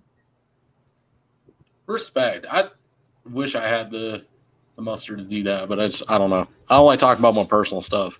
Again, I'm telling you, Mike pulled that shit out of me. It was weird. Like I had no burning desire to talk about any of the shit I talked about on that podcast with him. Like I swore to it I would never talk about it, and then poof. And he's definitely like that. Me, I just transparent as hell. Like I'll talk about whatever. My husband is not, but that's me. Now, my husband is, even in this reptile community has made him more and more transparent. The way he is with like the crew when we in Tinley, my husband is not like that with people unless he been with them, like he known them all their life. So the reptile community has actually become a family for him too. Like he looks forward to Tinley. Like we did you book the hotel for Tinley, babe? Like when did you do it? Like he's on it right after we leave. We make sure we book the hotel and things like that. So I love how I think me doing this made him want to become a part of it more. It's the people. It's the people in the community too. Like I guess who you surround yourself with welcomes like your significant other or. Oh, shout out to Ozzy.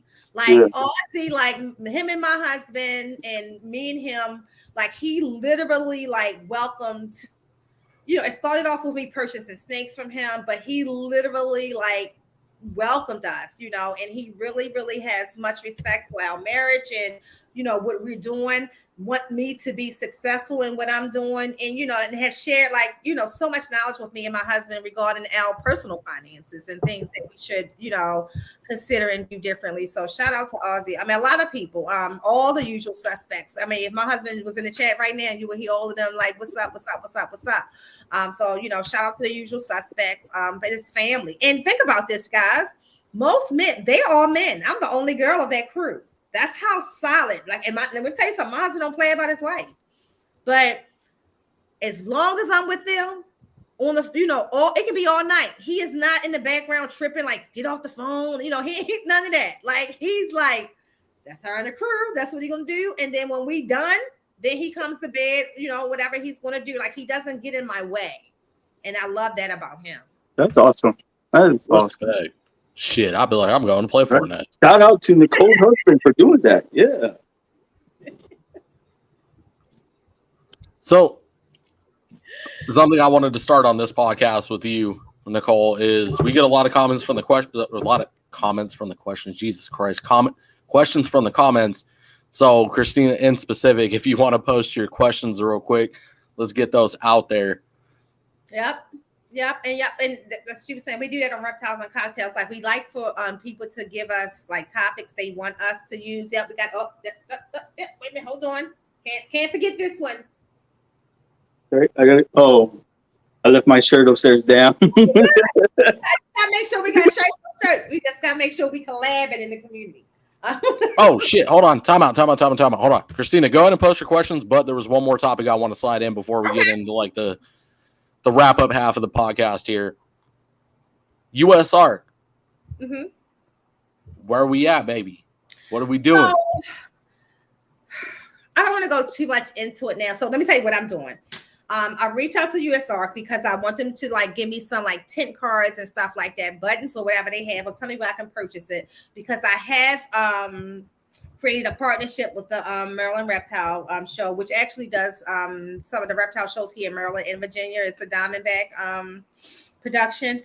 And I will, every time they have a show starting in February, they're going to provide me a table to set up my podcast, to interview live for you guys like I always do on Saturday. But on those particular days, I'm going to be bringing, that thing is hard. Right. That thing is hard. Ray's so talented. So I want to bring more awareness to USR locally, where I can kind of like help like and get people from here to like go to Tinley more, like bring that other part that most people don't see unless they step outside of their comfort zones here.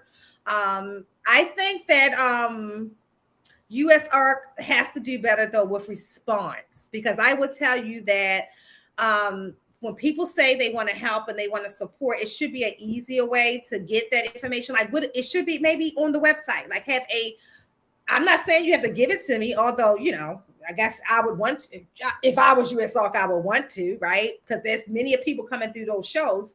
And I'm going to make it my business to make sure that people, this actual MacBook that I'm sitting on now was purchased specifically to take to those shows, outside of all of my other stuff. And people can utilize this to like start memberships right there, educate them, get a membership. So I'm hoping that comes, because it was kind of like this whole conversation came up out the blue, and for them to be so responsive of wanting to let me do this at their shows, it's such a major opportunity to like literally push USR to the younger generation. Amen. That is freaking awesome. Then what is that challenge we've been slacking on lately? I saw I don't know if you saw, but some other people got involved in it. The USR? Yep. I get tagged. I do get tagged all the time. Yeah. So we started a trend a while back ago, and it's starting to gain traction. Look, it's been so many distractions. We got to stay focused. Absolutely. No, for real though. We got to stay focused. One challenge that we'll post out to anybody new in the comments that doesn't know about this challenge. I'm sure y'all have seen plenty of people do it. There's actually a really big name that did it. Shout out to Derek, Derek over at Pied 3 Ticks. I appreciate that reel that he made. Shout out to Bosa. Shout out to, there was another new one, the curly hair keeper. Who? Wanaton has it as well. He was doing it too. Yeah, Easy. Whammo does. Yeah, Whammo posted one not too long ago. Mm-hmm. Now I'm thinking about it. Chris does it. Baby Jess's Reptile World. Just as many people post them every day. Let's hit the algorithm. That's the idea. I did notice the most recent one that I did hit like the 500s, and before that they were only hitting 100, 200. So it's gaining traction. It's hitting the algorithm. We're posting enough to build a trend. Yeah. Hold on, let's go backwards on that question because there was a really good one. Oh, that one? I'm sorry. Nicole, yeah, let's go this one and we'll go down. With your, so, okay, let's talk about it. I will say first, let me say this. I only changed it 3 degrees, and he actually started acting like a totally different snake. The only thing is his shed this time wasn't perfect like it was before. So I'm conflicted. So I have to see what happens with the next shed. And if not, I think for me, it might be better to bump it up back to 3 degrees because he was getting perfect sheds before. But his temperament, I cannot lie, it's like he was immediately a different snake. To the point, my granddaughter holds that green tree now. Like she wants to hold it tonight. Like she's like, I can't wait, I want to hold him. So yeah, he's a totally different snake, and I would have never let her hold him before. Respect. Just for you, Christina. Shout out MJ on that one. Yes. I mean, literally, like I text MJ, I'm like almost instantly that. Well, let me tell you what happened instantly. My husband cracked up. My husband came down here the next morning. He never sits on the middle perch. He will always sit on the top one or the very bottom one, or he would ground himself. And he was sitting on the middle perch, and my husband stood over there. He didn't strike at the glass enough. My husband sent the video. He's like, look at this.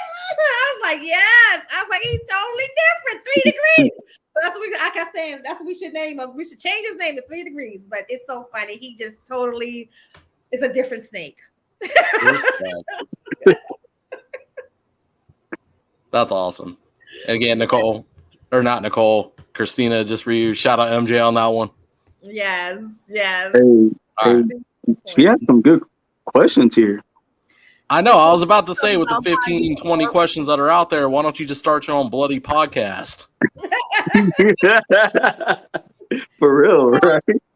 Yeah, we kind of talked about it. It's literally just, a time thing, spending time with them. And when I say spending time with them, it's like making things normal, like making nothing sacred, like literally like taking that snake and just, what would I do on a normal day?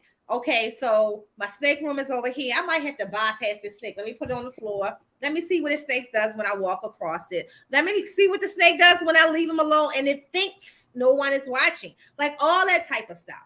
I got one retic who won't move if I don't move.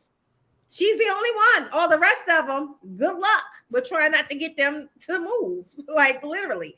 So it's just literally spending time watching them, getting them to learn. And on the flip side, letting them watch you. Let them study you. Retics are watching you. There's a chance they are awake if you're in the same room that they are in. They're watching you. Well, they are, definitely. Mm-hmm. My retic, I think, is memorized the she'll come out of her hide, and if she comes out forward, like straight out, I'm good. But if she comes up and she turns her head like the damn exorcist, that ain't the day. I look at her, I'm like, all right, bet. We good today. You coming out tomorrow, but I know today ain't the day. Today's the day I'm gonna get fucked up. Retics like they sleep. When they woke and they have energy and they need to expel their energy, you want to do that. But I would tell you, if you just let them blow out that little bit of energy, your retic want to sleep most of the time. Just let me sleep. It's just time to eat. Let's see. As a woman oh my God, bro. What happened? Oh, what would you like to see different? As a woman in the community, what was the one thing that surprised?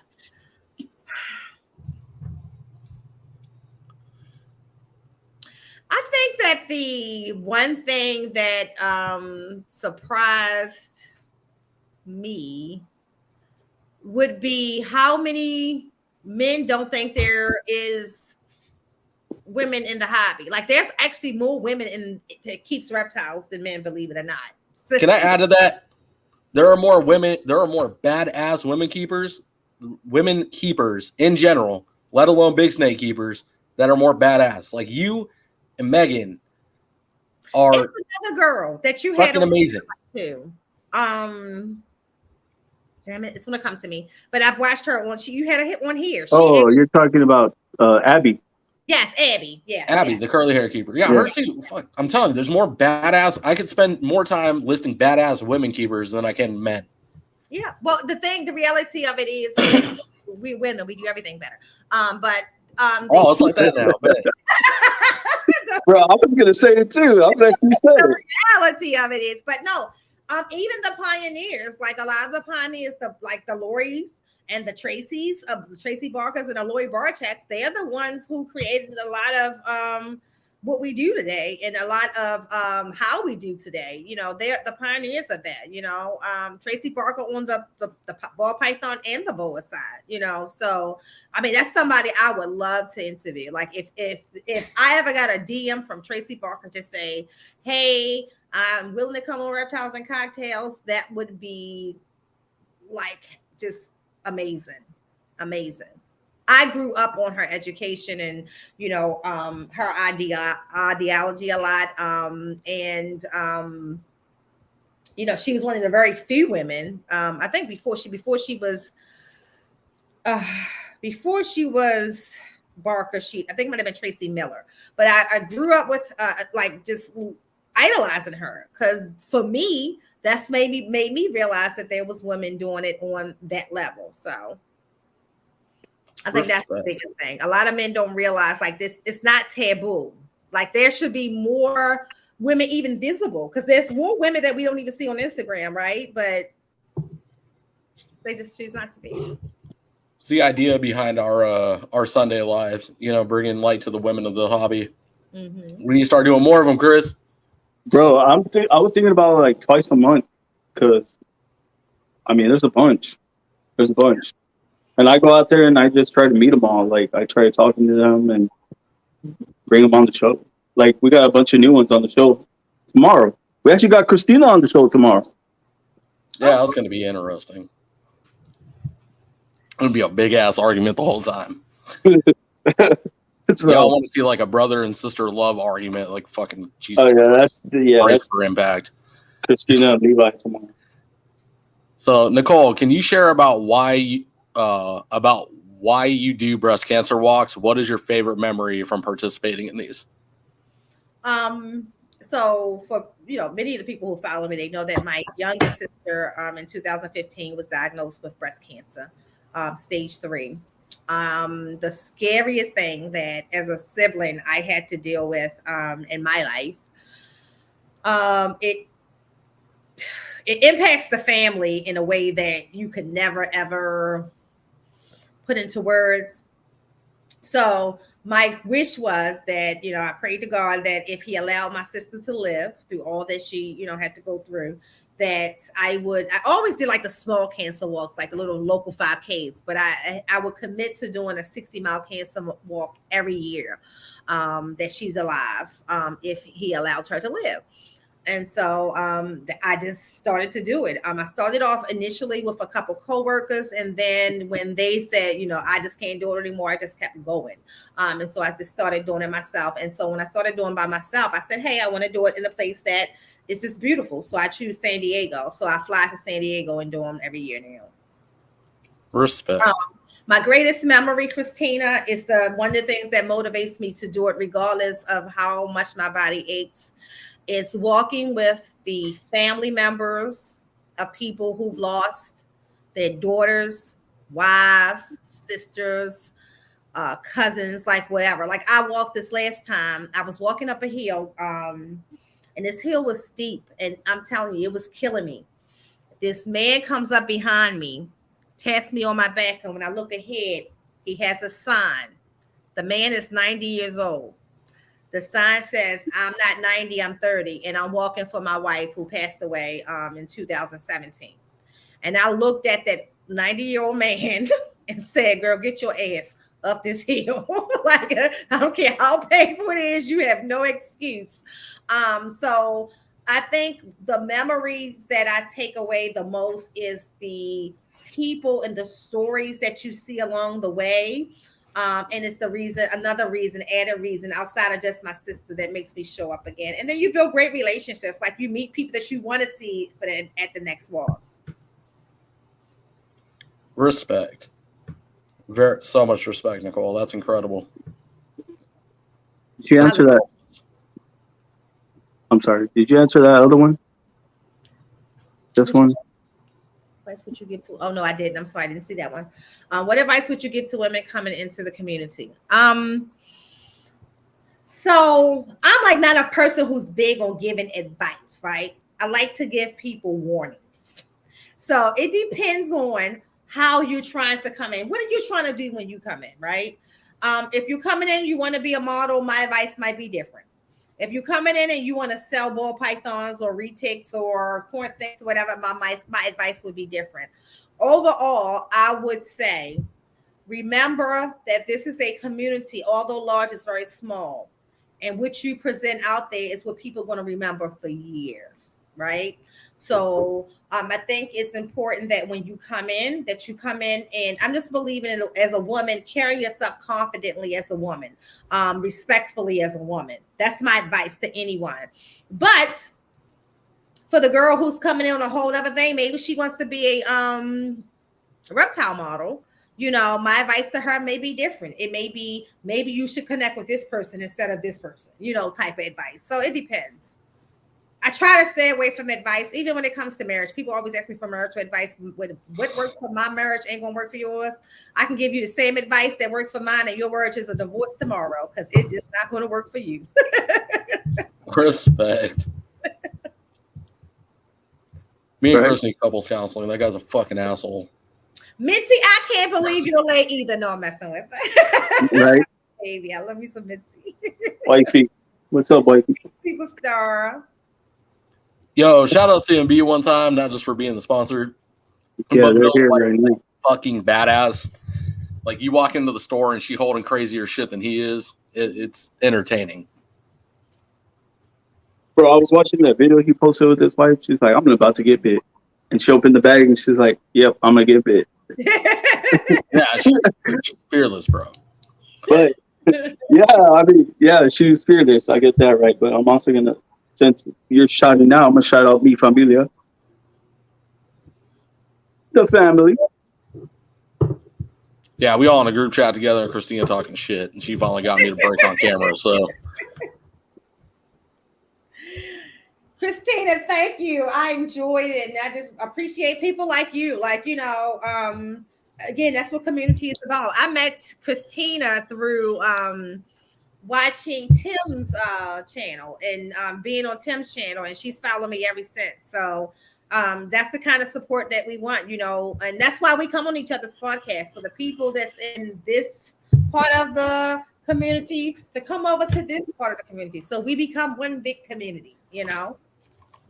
That's exactly. I mean, like I told Levi, like that's exactly what I push for. Is like, I just want to unite everybody. I just want unity. I want a big family, you know. Yeah. And I tell Levi every time, like, no lie, if I didn't have you guys, like, where would I be right now? Oh, yeah, we spend so much time doing this stuff, you know, like so much time. Like I was telling somebody who asked me to be on their podcast, and I said, look, I want to take a break on being on others until this time because I already have this stuff scheduled. You know what I mean? Because it's like it can become a lot, you know. Yeah. Follow each other so much, like, you know, we podcast, or sometimes we got 3 devices watching 3 podcasts at the same time because we want to support everybody. And I see it, I'll be laughing because I'll be in this chat saying something, and the other person is right there behind me. I'm like, oh, we on double duty, we on triple duty, like you can see it. But it's that's cool also about that. People are so invested in you, they're gonna pull out 3 devices to be able to make sure they don't miss your stuff. So that's pretty cool. I love that. That's the kind of diehard support we should have for each other. See right here, look at I like this. Absolutely. Two off the top of my head that come to mind are fucking Boza and Will Salahid. The two they fight for number 1 podcast horror, in my opinion. Yeah. That's what we should do. We should have a US ARC auction of Will and Boza having a friendly boxing match over who's the number 1 supporter. Boza gonna win because he got aliens in his basement. I'm just gonna put that out there now. Don't let him lie to y'all. He got fucking aliens chilling in the basement. He told us. Thank you, Eddie Vickers. I'm the best. See the smile. Hold on. Gotcha. What are you doing? All right, I fixed our problem. Let's move on. No, honestly, yeah, it's nice to be a giant family, and there's a need for certain things, and there's no need for others. I do want to touch on this one time. There, I fixed the problem. God damn it! Hold on. I do want to touch on this one time. I'm not going to name drop. I did at the beginning of this, but this is important and it's dear to my heart. We do have, we have a Black family member in our inner family, and we have Black reptile keepers that are family in this industry. There is no fucking place for racism ever, period. It does not matter what the rhyme nor reason is. Racism is unacceptable. Every race, every color. We, like our reptiles, are animals. So many explanations that shouldn't need to be given. It's 2023. People, get it together. But racism and judgment overall is just so unnecessary in this field. We, as a community, are a minority, but we're not just a minority. We are a gifted, special community because we go out of our way to love the unloved. Yep. We fight for this shit every damn day. I get so sick of it hearing, the only good snake's a dead snake. The only good lizard's a dead lizard. Reptiles are weird. You guys are fucking sickos. It gets old. It's so beyond old. Done with it. But we fight for these animals. We're up against a fight every single day of our lives. Again, at the very beginning of this podcast, there's a U.S. ARC update. We shouldn't have to do that. I mean, like we talked about it earlier. The reality of it is that, racism still exists. It's not acceptable on any end. I don't care who's giving it, who's taking it, who's dishing it. I'm not okay with it. I think, though, it's important to understand, though, that, people were raised in different times. And we kind of talked about this in when we were backstage. And some people hold things, based on their age, Now, just like anything else, I can feel a certain way about a lot of things. But it's a time and a place to discuss how you feel. But when it comes to racism, I am appreciative of some people who tell us who they are, so I know to stay away. The person you're talking about, you will hear stories occasionally, not necessarily just that, but different kinds of stories. But I'm one of them people that if I don't hear and see something for myself, I'm not going to judge a person, like that, especially if it's not a person I have to deal with personally on a daily basis. However, when you see it for yourself, it makes you see it. You know what I'm saying? And so then you deal with it accordingly. And my way is not howling and screaming and stomping and trying to start. You're not going to make a person who's racist not racist. You just got to figure out what's your place in the world with them and where is their place in the world. And their place in the world may not be near me or around me. So that's how you got to think of it. Like trying to, especially the person of his 100, Nicole. Yep. That man is asshole rich. Okay. We can't hurt him one way. Y'all can call. It's like Trump. We've been trying to hurt Trump. Well, I ain't gonna say everybody. Some people haven't. But people have been trying to hurt Trump for a very long time. You ain't gonna be able to do it. He already established himself in the business that he's in. He's established in the government, right? So it's one of those things that you have to accept people for what they are. I think he was I've shared this, I think he was a damn good president. I think life was better. I don't like him as a person and really thought he was a good president. You see what I'm saying? Like, you got to be able to bucket shit. You ain't got to like and love everybody, but are they good for the purpose that you needed at that particular time? And so, and granted, I think that for a long time he was a closet racist, and he showed himself. The unfortunate thing is that he did have some talents as a businessman, and at that time, running the country as a businessman was good. So I bring that up to say, and use myself as an example. I don't like that man as a person at all. But a person has to make a conscious choice of what's best for them. And for me, having a racist person in my life that I know is racist has no place because I hate racism. No matter, I don't care if you're the black racist person. You see what I'm saying? I'm not going to deal with it. I don't want to deal with that because that's not who I am. And that to me is serious. That's like being racist is serious. A very serious thing. It's dangerous. It's dangerous to hate somebody or dislike somebody to that level. So, you know, I think it's been displayed. It's nothing that this reptile community can do, y'all, to stop P. Cole from being P. Cole and living P. Cole's life at 60. He ain't making no changes of who he is now, and we're not. He's still going to be able to pay his bills. Yep. He's not even selling snakes now. You know what I'm saying? Like he's still doing what he does for his own self, but he's not selling snakes. So we can't be a mutiny against him because we can't hurt him. The man has already stacked his cash, and I'm sure he got cash that's still being made even when he sleeps. He's probably the king of passive income. Okay, so to start some type of like hollering, screaming thing, no. But what me and Chris talked about. I mean, me and Levi talked about is that. Where we do have an issue is that happened on the podcast, and it happened on the podcast of someone that I actually, you know, I'm a Sean fan. You know, I know old school Sean. I'm a Sean fan. That nothing is going to change that. It would change if Sean don't address it, and I'm not saying publicly. I think that's something that he just need to make a phone call and make the decision with what line he wants to stand on. And that can be a private thing. Shit ain't my business at the end of the day. I just need him to make sure that Sean, who is in this podcast world, just express something, say something, because that's worse than anything MJ ever did. Let me tell y'all that now. Like saying, y'all know, I woke up being tagged and stuff that I had nothing to do with. I'm like, who is this person? I'm asking everybody, who do y'all know this person? Okay, so that is the bottom of the barrel. So I do think that it's going to be important for Sean, who I respect, to address it. And he may have had that night, you know, whatever.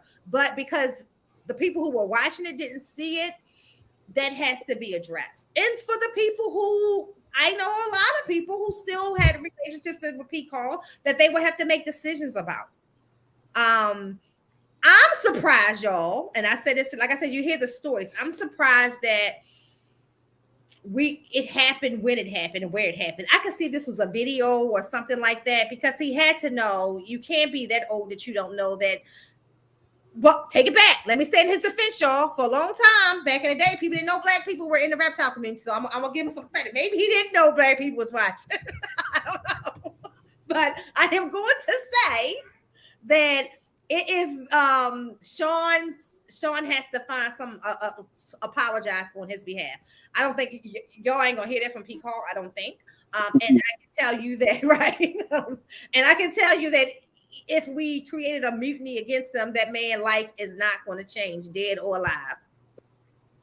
And that's what Levi. Did you hear that? Did you hear that, Levi? What? Because you're like always like, hey, bro, can I come off my leash? I have to keep Levi pretty chill.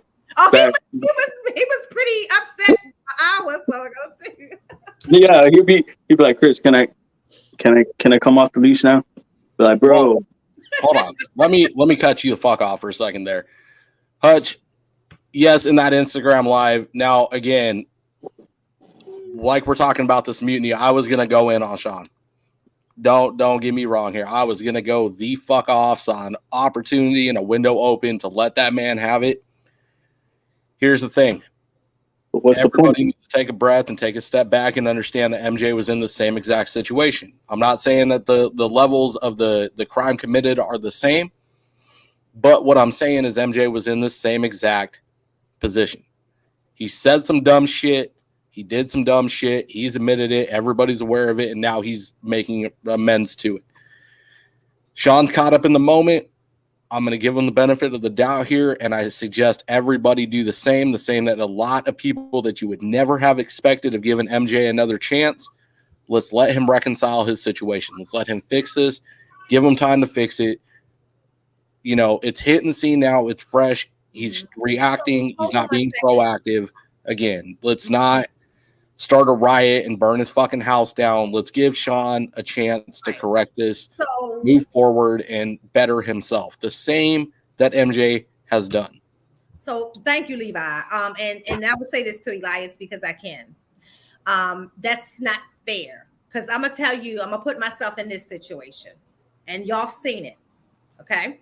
And like I said, one thing I don't want to ever do is to make that racism is ugly, regardless of who is spewing it, right?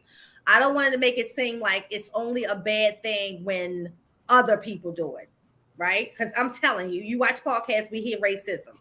So the best way I can do it is if it's me and Dre, because Dre can say some very candid stuff about white people, right? Based on his experiences. There are times that Dre may say something that I may not correct on air, right? But we'll have that conversation afterwards. And then the next time he has to have that same conversation, because he's going to say what the hell he wants to say, he will at least present it in a way that it is professional, right? And it's not that he hates or he's racist or anything. It's from his experiences. So if I was interviewing with Keys and Keys say something, or y'all see that on podcasts when we run podcasts, people will say something and our face will go, or, you know, it's not corrected at that moment. So I agree with Levi. In all fairness, this is Sean's opportunity to correct it. I do think he has to say how, you know, what happened publicly, because we know Sean is a very verbal person, right? So he has to say that. But he literally said the same thing Lady Tish just said. He apologized and said that people grew up in a different time. Not everyone agrees with it. Yeah, but I can tell you. So I shared with you guys, and I'm gonna share it here, if y'all don't mind. So I shared with Levi and I shared with Chris before we went live. I grew up with a very racist father, a very racist father, a very racist father. But I understood why he was, because he grew up, he was born in 1939, raised in a racist South. His experience with white people were different from his children. So what I appreciate about my dad is that he did not instill that hatred in us. We knew, I found out when I was grown that he just, because he had white friends, but to find out that he didn't trust people like that, I found out when I was grown, when he was dying from cancer. And I was sharing that with them, where he didn't want, the ambulance came and there was white people in the ambulance and he didn't want to go dying. He wanted them to send some black people to come transport him to the hospital. That's how racist my dad was. But he did not instill that in us. He allowed us to have the friends we wanted to have and things like that. So it's a fact, but that's a real thing. People experiences in the time that you are raised and grow up are different. I'll give you an example, sexuality. How we're open to sexuality now, 20 years ago would never happen. You could not enter Jamaica if you was a gay man or a woman, right? So depending on what era you grow up on, older people deal with sexuality tougher because they grew up at a time where it was taboo, and nothing you can say to them would make you say that this is the norm. Racism is the same, y'all. It's the same. Sometimes it's some people are taught a certain thing. Some people choose to set in his ways. And I think that that's going to be one that's set in his ways, because if he's 60 and he's still racist and he can still yell in the N-word like publicly anywhere, he ain't changing, right? So understand that different times people use the word. We as Black people use the word. And that's a word that I hate. It should never be used at all, because what could also happen is, Chris, you can have that homeboy. The homeboy you was raised with, white guy, your neighbor, right? And you a Black male. And one day, because that's just how you and your boys talk, you say the N-word and he says the N-word as part of the conversation. You can't get mad there. You can't get mad there. That's your friend. This is a word of endearment. We need to stop letting it be a word of endearment. That is not a word of endearment. And so therefore, it won't be acceptable for anybody to say it. And no one will let it flow off their tongue, regardless of who they are. But when it's done very specifically in a way of, this is today, you got to keep in mind that individual is disconnected from our normal lives. We live normal lives. he on boats and planes and shit in other countries. You know what I'm saying? Like it separated from other people when he want to be. We're not living those lives. So I like to see things from a bigger perspective. Now I'm going to say to you that in his case, it's no excuse, because I can tell you that he hung out with enough Black people to know that that's not the word to use, type of thing. But I can tell you, although I never heard my father say things like hunky or say things that were bad words towards white people, I never heard it. And so he didn't instill it to us, but we did know. And I know that my father died leaving this world knowing what his childhood experience was. So it does make a difference. And it does make us not only when you were born, but where you were born. Born in the 60s in Baltimore City wasn't like being born in the 60s in Chester, South Carolina. It wasn't. So Respect. No, it's a great perspective to put out there, Nicole. I appreciate it. It's good to know where you come from and, you know, the experiences that you have and why you speak on what you speak on. Yep. And I won't tolerate it from anybody. Like I don't care.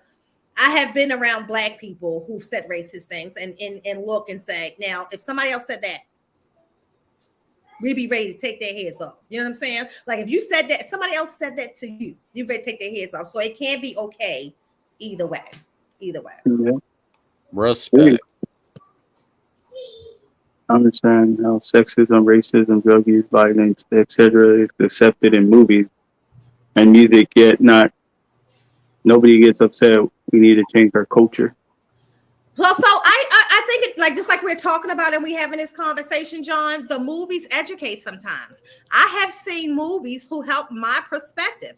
Like when I was just talking about the African woman, I learned so much about how African women can, relate to a Black American woman, in a different way. And here I am thinking that's my sister. You know what I'm saying?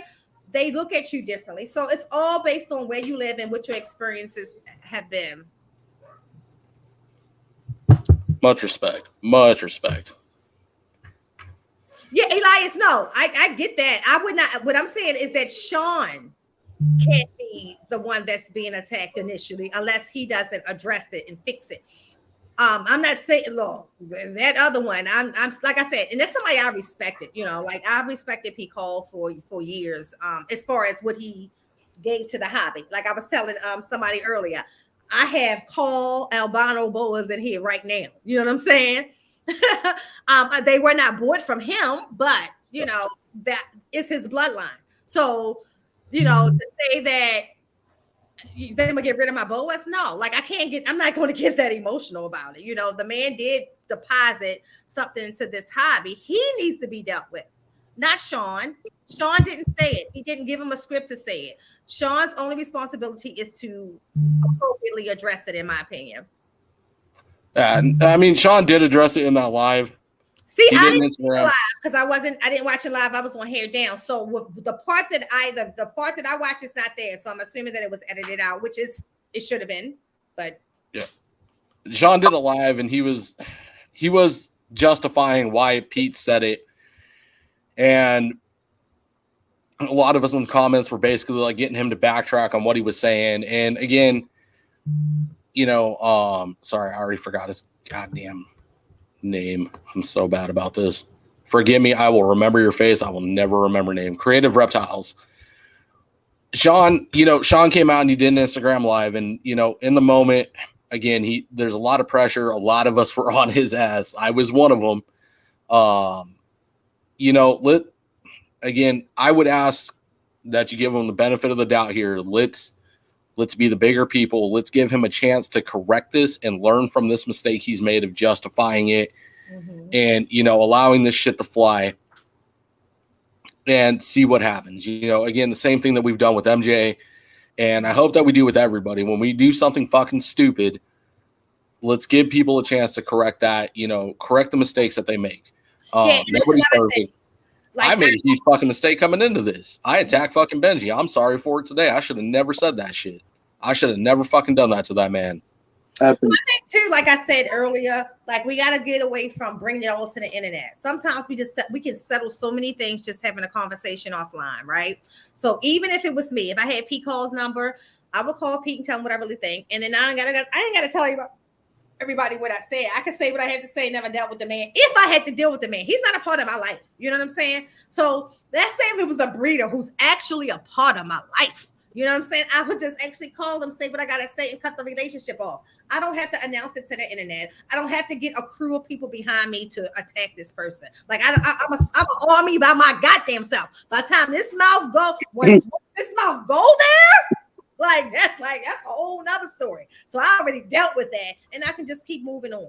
You know, I left a group like that before. I left a Black Reptile Owners group like that. Said what I had to say, and I was out. Ain't never been back.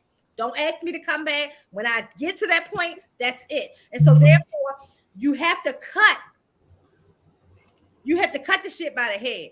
And so therefore, I saw John's comment, and not John's, it was Luke's comment. Yes, Luke, people, it's a freedom of speech, and people are going to say what they want. I totally agree with that. But this is the only thing. People who do things and say things like that have to be ready for the repercussions, just like Kanye. Kanye can say what the hell he wants. Then there's consequences. So therefore, you have, and I'm just going to say on using Pete, for example, I can tell you there are breeders right now who looked up to the not knowing him, but to the history of him as an icon, right? That he crashed some young men, some grown men's souls today when they heard VP Call say that out of their mouth on a podcast that's present. This is not somebody playing something back from 40 years ago. This is on a podcast that's present. That's insane to me. And Sean went down with his people and his audience because that, ew. You know what? I would have literally probably brought that whole damn thing to a halt. The podcast probably would have ended on that note because I can imagine trying to get past. And that was my other thing. I wasn't in the chat. The people in the chat, like I don't see anything in the chat that shows that people popped off. Right? Right. So did we just let that ride out? You know what I'm saying? Because that was your time to address him at that moment. Because you ain't calling him the day he answering the phone. I would, if it was me and Levi's show, yeah, I would have ended there, and then I would have came back on and addressed it. Well, yeah. No, this show wouldn't have ended, bro. I wouldn't have let you cut that shit. I would have fucking snapped it and then cut that shit. I would have cut it. So that's my concern. So I mean, I haven't spoken to Sean yet about that. And it's funny because I don't know if y'all watched earlier. I was just hoping and praying and wishing for a reunion with Sean and MJ. So I'm sure that's going to be delayed. So I was hoping and wishing, but I'm sure he can fix it. Sean's his intentions are good. But for Sean, putting him in that seat, he was listening to, and I think somebody said it earlier, like his icon, pretty much, you know. So imagine hearing Michael Jackson say the N-word. How would you have responded at that moment? And that's what I want people to think about. Really think about. You are at a Michael Jackson concert, and Michael Jackson said the N-word. Did you walk out the concert? Would you walk out the concert? Do you start yelling? You start throwing stuff at the stage? It's Michael Jackson. And not smash some albums and stuff like that. But at the moment, what did you do? That was as shocking to hear for him than it probably was for anybody else who played it back. So you're right. All about perspective. Yep. You know, and River Rat, the one thing I'll challenge you on is I'd suggest Sean does take that live down, the entire thing. And from here forward, you're not going to hear me talk about Call. He's not going to get my respect. I went to look for it at first. I didn't see it. But then when you actually click on the link, it is there. But I would agree. Your logic is why I don't want watch Quentin Tarantino movies. He writes it all over his. Oh, sorry. I'm sorry. He writes it all. People call it out. I'm not familiar with Quentin Tarantino. Too tough. He writes some good movies, but yeah. Yeah, you could read about that one. I see what he's saying. But no, I suggest Sean takes the live down, and anybody that's done a live with Peter Call, take that down. I agree. So that's what I said. So that's what I said to somebody else. I said that to someone I respect as a breeder, who's like my, like my person. I said the same exact thing. I think that it's going to take action bigger than the people right here to make a difference. And what you just said, Levi, Yeah. you the only way you can hurt him is to take him out of history. Don't buy the books, take down all of the public advertising, but you're not going to hurt his pockets. It's just not. He ain't even making money from this shit no more. Like, it's not. Yeah, bro. That's why it's like, fuck that dude and fuck his legacy too. Well, he killed that. That died. That definitely died. There were so many people that I thought knew who he was that didn't. That learned today that at the same time they realized he was he was racist. That learned today who he was. That's sad. There's a lot of stuff that happens like that too. It's one of those it's one of the waves that you set in motion by starting beef with people. Like Sherry. There was an incident between me and Benji. I'm not going to get into it. It's the past. It's settled. I've made multiple public apologies on it. I was out of line. I was wrong. But with that, when you go at somebody and there's a full-on beef, there was one not too long ago. Again, it's the past. I'm not going to touch on it in detail. If you don't know about it, then it's for the better. But I didn't know the other half of it when that happened. And then it's like all these people start coming to light, and there could be some positive out of it, but there's also some negative. You're bringing people together that had no idea who the hell they were, that already have a bias that, there's a negative connotation to this. Let me go in with a negative mindset. In all actuality, it could have been a beautiful thing that came together. Eli, sorry, bro. See, that's my point, Eli. The word is not okay, period. And when we say because Michael is black, it makes the word okay. And so then your cool white friend think they can say it. And that's a misconception, and we should not even use it. Like I was saying to them earlier, I know it's a filler word. Like I do it to Dre all the time, but you see that. I call him my ninja. Like I call him look little ninja. It's a feeling word because in the black community, that word was a word of endearment for a long time. Nigger was not a bad word, y'all, and y'all know that. And I'm going to say it. So, but when you make it in term of endearment for so long, and then this person who grew up, whenever they grew up, don't realize that it's not a term of endearment no more. Because what I want to know is the person he was talking about, is he black? You know what I'm saying? Like, I don't know that. I don't know who he was talking about. Is he black? Will that then make that okay? Hell no. It still won't make it okay. Man, I want to say I love Christina, man. Everything she's saying in the comments, I love it. And I love Nicole too. She's just spitting facts right now. I'm just saying, like, look, y'all know I'm passionate, but I'm just saying the word itself needs to be removed. Like it just we shouldn't use it in that way. Respect, Keys. No, that's exactly what I said in this podcast, bro. Or not in this podcast, in Sean's live. I was like, my reasoning behind it, that word shouldn't be used from a white person regardless, because I know you're going to disagree with this, Nicole, but when the black community uses it, it's almost like a turn of the tables. It's almost like, fine, this is what you guys came up with. Mm-hmm. This is how we use it, and it's earned at the end of the day. If honestly a black person goes, I've earned the right to use this, their ancestry fucking has. And the shit they gone through. I know the rebuttal to this. I'm not getting into it. I don't fucking care, but there's no reason for anybody to use that word. And honestly, if the black community uses it, that's their God-given right. It is what it is. And they've earned it in blood, literal fucking blood. In science experiments. Don't fucking neglect that. Let's talk about the nasty, nasty side of that shit. You want to talk about the Holocaust? Also talk about what happened during the slavery days. They're two of the fucking same evil. Regardless of what it is, like I said, I will also be honest again, because I that's just what I am. When we, not you, right? But when we as Black people get that irate and angry, though, we got to think about the things that we do say, and it's still racist as well. You know what I'm saying? And I'll give you some words. I can't tell you how many times, even in the workplace, I've heard my maintenance guys joking and laughing and said stuff like "your cracker ass." Cracker is equivalent to nigger, okay? And I would say that at work. Don't say that around me. We just joking. You joking with him, and that might be okay with him. That next cracker might get your ass for saying it, right? So we say words. Honky. Honky was the one, if you grew up in the, I don't know if the newer generation heard it, that was the insult that Black people said to white people.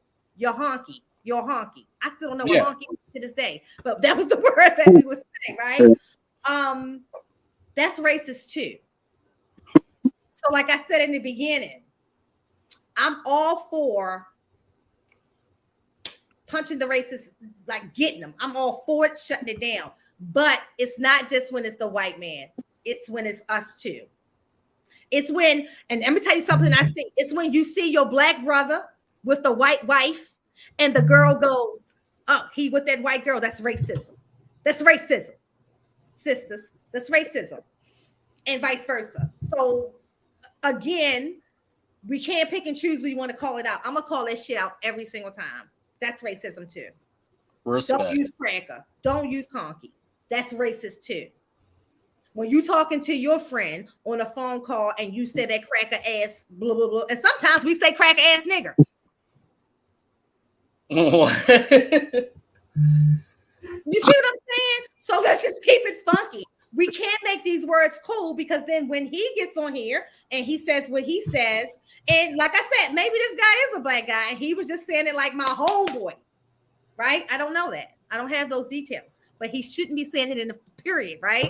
But he can feel cool with it because he does it when he's with his Black friends, and that's their word of endearment. That's not okay. That's why we got to cut down. Definitely not. Honky tonk. I still don't, like I said, I still don't know what honky means, but I can tell you that was a bad word. That was a word that would start a fight back in the day.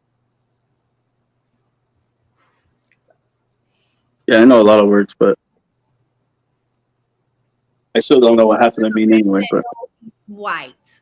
Oh, so the guy that he was talking about is white, and he called the nigger. Is that what you're saying, River? Because like I said, I haven't had a chance to watch yet. Hey, Jana. Hey, live feed. He's I'm ready to whip whoever related to this. Hey, we all are, man. We in her corner. Nah, for real. I just hope it's worked out. Honky. Oh! Look what the cat dragged in. Chuckles is here. I'm sorry. I'm trying to read the. Oh, there you go. Honky will never have a 300-year plus and still going systematic system on top of it and keep a white person down because of their skin. So yes, again, for me, that's perspective. And we kind of talked about that backstage too. Like some Black people have that experience. I've never been kept down, never been held down, right? So we're not going to have those same experience and relate to it the same way. Like for me, I use my father for example. My father experienced it. I never had to experience being held back, held down. I never experienced being, my mom picking cotton or anything like that. So your experiences are going to be different. What I'm saying is that it's never right. And that's part of racism right there, that we think that way because it's us and because it's them. The systematic part is real. We got to deal with that separately. That's a whole nother thing. That's systematic issues within our communities alone. And we can't just say we're going to address these because these involve these people, and we're going to address these because that involves these people. We shouldn't be using them words at all. And period, flat out. No one should be using them, and there will never be any confusion on when you can and cannot do, when it's right or wrong, all of that. Period. No, for sure. I completely agree. And again, I feel like this is going to start to spiral. I mean, it is about perception and the place and the point that each thing are taken into. Keisha, I understand where you're coming from. I understand where Nicole is coming from. I understand where a lot of people are coming from on this one.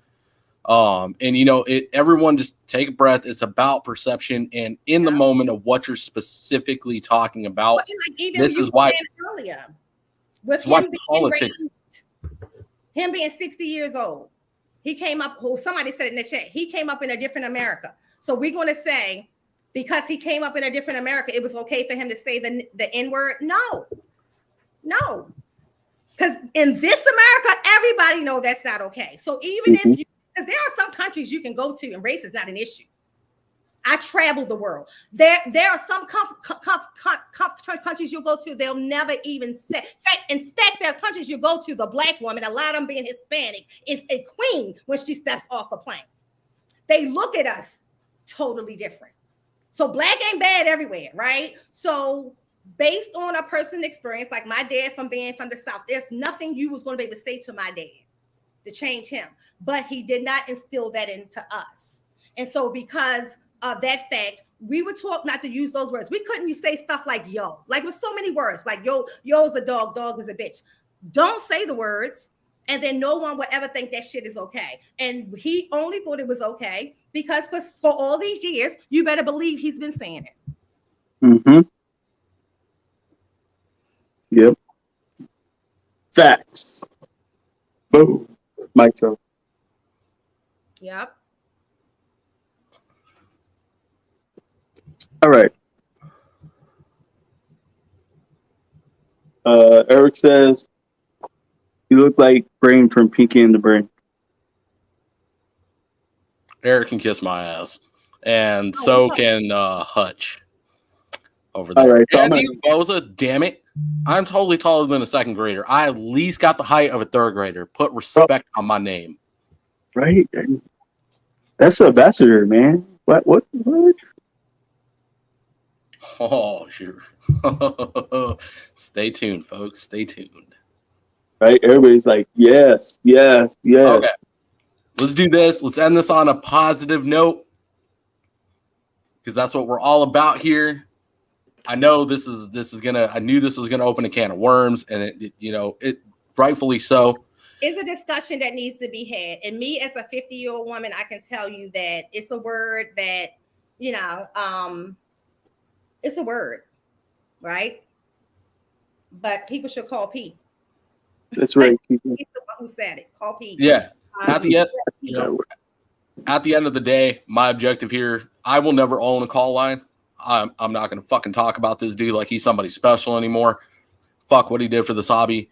You tarnish that by saying what you said, bro. I'm sorry. Well, I'm not sorry. Not sorry in the fucking slightest. Man, I love Keys and Keisha, man. That's family right there. That's family. But let's end this on a positive note. Let's touch on US ARC one more time, the challenge that we got going around, folks, because at the end of the day, we also, as a community and brothers and sisters of all race, colors, shapes, forms, sizes, heights, Hutch, have a fight on our hands. And this is like I said to Levi, we talked about this before the show even started, because of course, before I even got on this show, Levi, this has been like for hours of things, right? And I understand how everybody is so hurt. And let me just say, it's okay to talk about it. We got to talk about it. I said this to Keys earlier. We got to talk about it, right? But we got to talk about it in a way that it's going to make a change going forward, right? The word, fortunately for me, does not strike me the same way that it strikes my brothers. And I'm talking not just my reptile brothers, but my biological brothers. If you say that word around my brothers, right, that's totally different. For me, I have so much perspective on it, because let me tell you what I can tell you. Working in the corporate America, it's better the one that you know is racist than the people who you're actually working with that you don't know. Trust me. You'll be surprised who they are. And some people will never change. And it's just sad that this is going to be his legacy, right? So, because for the people who did not meet that name or didn't know who it was until today, that's going to be his legacy. And that's the burn. That's the sting. But I don't think he cares either. And that's even worse. She's like, I love you, or he's all, I love you all, ultimate. but the peace and love will never be reality. And that's why the world is exactly where we are with it. It has to be at some point. And people have to be able to receive it on the same time. Or let's just say this is how we're going to deal with life forever. And I'm not willing. Nobody will have that kind of power over me. Nobody. Mm-mm.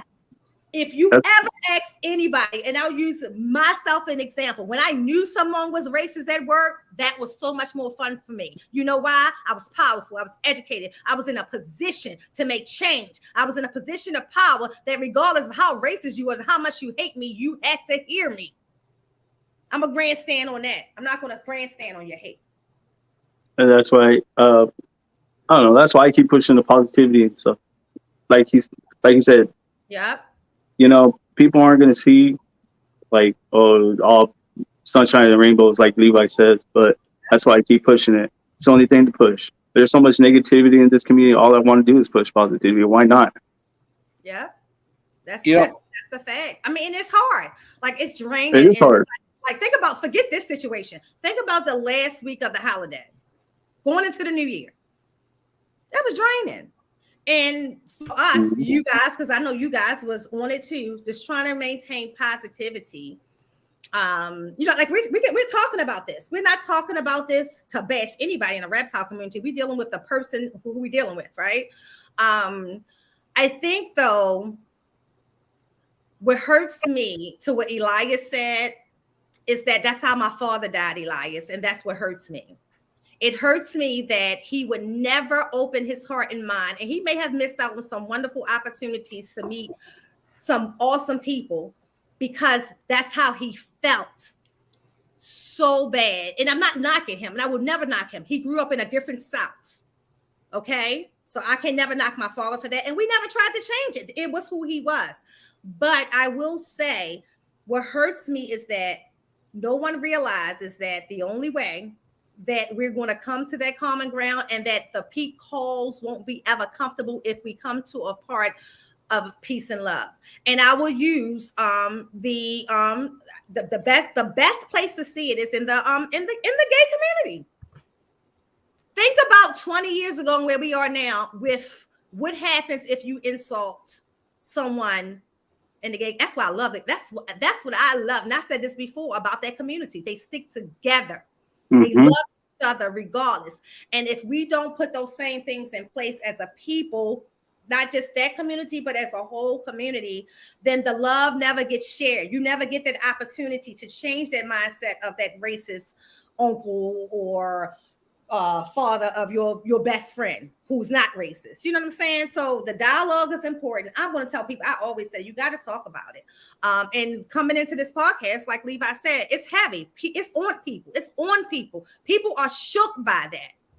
You know what I'm saying? Some solid men are shook by that. You know what I'm saying? And it's eerie in this place in this day. I'm going to tell you what bothered me. The same thing I said to Levi. It's not that he said it. Him or a lot of other people that's quiet on this issue. Because it's quite more people in this that feels the same way he feel about us, even though y'all don't know it, you know. But I will say, I was so surprised that he said it yesterday, this day and age, so freely. And I don't know how many people was in that chat. That tells me that he has not been corrected along the way by even the Black people that I know who has been hand in hand with him. That ain't the first time he said it. And we gonna leave it on that. Exactly. And yeah, I don't normally speak on these issues. I stay away from them as much as possible. I support where I can support and do what I can. But this one, just again, it's like I was telling Nicole on the pre-podcast is we're a minority in a community.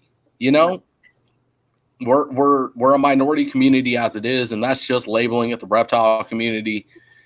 And it hit home a little bit harder this time because of that stigma that we're already against. We're already constantly fighting. And then to add on the racism on top of it, like it's fucking up the hobby more, and it hit home so much deeper. You know, I feel for my black friends in the black community, and then it's just you throw that shit on top of the fights that we're already in. It's like, fuck, man, come on.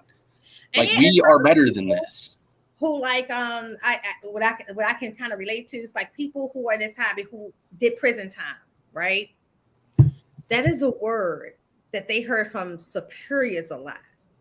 You know what I mean? Like some people heard that word in real life, not just slavery, like over and over and over again. Then they get freed from it. And then someone in that chat, boom, heard that. You don't think some people was triggered to a point that thank God he was on TV. So those are real emotions. And what I'm trying to do is just trying to get my people to see, don't let those emotions take that much of your energy. It's up because it's not going to change his life. This man had a prosperous life being a racist, like a lot of people in America, a lot of people who run America. So we've learned to coexist with them because we don't know who they are individually. Now you know. Now I know. Now everybody knows. So the rumors are no longer rumors. You heard it for yourself. Just let him go. What has to happen though is Sean has to address it. Yeah. And this goes back. I want to kind of like address this with like when me and Levi first had sponsors. We had sponsors before and they dropped us, right? Because we did lives like roast lives, for instance, and people were getting hurt, their feelings hurt, and then they backed out. So we cut those lives off, and now we got some really good sponsors. And now the guy's trying to come back, and hey, let me back in. But then again, it's like if you're family, and I tell this to Levi all the time, like if you're family, and I say you're family, you're gonna eat at my table. Yep. You're coming up with me. I'm gonna take you with me. You're gonna go where I go. That's it. And Levi knows that. Levi knows it. That's why that backdrop's behind him, because that was my Christmas gift to him. And that's my brother. I love my brother, Yeah. And that's supposed to be. We all God's people. But yeah, and it's on that, Chris, to add to that, and that's what I'm saying. Sean didn't say it, Sean didn't address it, but we're treating Sean like he said it. And I want to give that man the opportunity to right his wrong. Again, this is fresh. He's put on the spot. And again, like I was put on the spot way back when. And, we put anybody in here that's part of the Trap Talk family. MJ was put on the spot.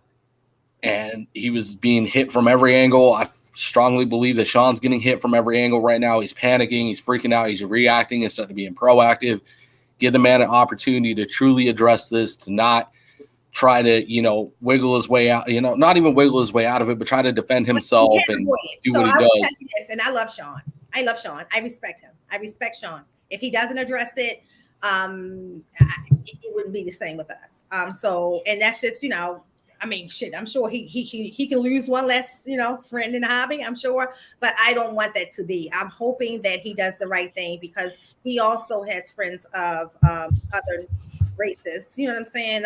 Not just black, that who are offended, and for what we do as a community, that's the right thing for him to do, since we can't hurt people. Like everybody getting upset about Pete himself and trying to do something about it. It's nothing you're going to do that's going to change that man's life today. Sean does have to address it in the hobby though, and the people who have grew up in the hobby with them should be making personal phone calls to him and cutting off their relationships and ties as well. This is my thing. Respect. All right, y'all. What you say we end this on a positive note? Let's talk about USARC one more time. Nicole, why don't we start this out with Nicole? Shout yourself out one time. Plug yourself, where people can find you, what you got going on. Boza, hit up them links, boy. You can find me on Instagram. I'm there all the time, unless I'm, cleaning snakes, playing with retics or some crap. You can find me on Facebook on under Lady Tiz Exotics. You can find me on YouTube, Lady Tiz Exotics. Please stop by, like, share, subscribe, watch the content. That's important. Don't bother to subscribe if you're not going to watch the content. I really want you to watch the content, not just subscribe. And you can also find me on Twitter. I'm on Twitter. I actually post the podcasts are always live whenever we are live on YouTube as well. You know what, Levi? Go ahead. Shout yourself out, Levi. Well, Beyblade. okay, cool. Why not? Let's just do that. Where they can find you. You can find me FTL _reptiles on Instagram. My shit's kind of blowing up right now, so I'm sure everyone's seen my name. You can find me on YouTube, Sexin and Flexin Lives with this motherfucker right here, my brother. Facebook is Levi Nelson, I think. You can find me there, and it's the logo of Sexin and Flexin. I didn't know if I changed it to FTL Reptiles. I'll probably end up switching that over, so brace for that switch. Just like this on Facebook. But yeah, I got a link tree to all of our stuff, all of our sponsors. And real quick, while I'm at it, shout out Reptile Crew. One time, hats, beanies, shirts, you name it. They got sick merch. Go give them a shot. Check them out. They are US ARC members. Support the fight and push us even farther than we are today. And our brand new sponsor, CMB Reptile. Local shop here in Arizona. They breed captive bred only, or they sell captive bred. Huh? You got a shirt already? Bro, I've done had this shirt. Don't even play with me. I've been supporting CMB long enough. Okay. Where was I going with that? Oh, captive. They sell captive bred only. They have some of the most exclusive breeders in Arizona with the finest products coming out of that store. If you want to find one of the breeders locally, hit them up. Their information is in my link tree. You can find them at CMB Reptile on Instagram. Make sure to check those boys out. Caleb, Bill, and Dana over there are incredible people. I love this store. I've been riding with them for a long time. It is phenomenal to be a part of a sponsorship with them. And real quick, before we get out, before I let Chris get on with his plug, I will be taking over a Super Dwarf Reticulated project from Bill himself, produced by Reach Out Reptiles. They are Het G-Stripe. So I'll be pushing a G-Stripe project. Finally got my break on something I want to be a part of.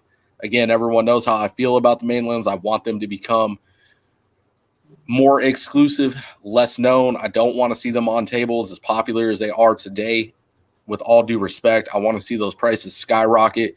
And my answer to that is the Super Dwarf. So, Chris, go ahead.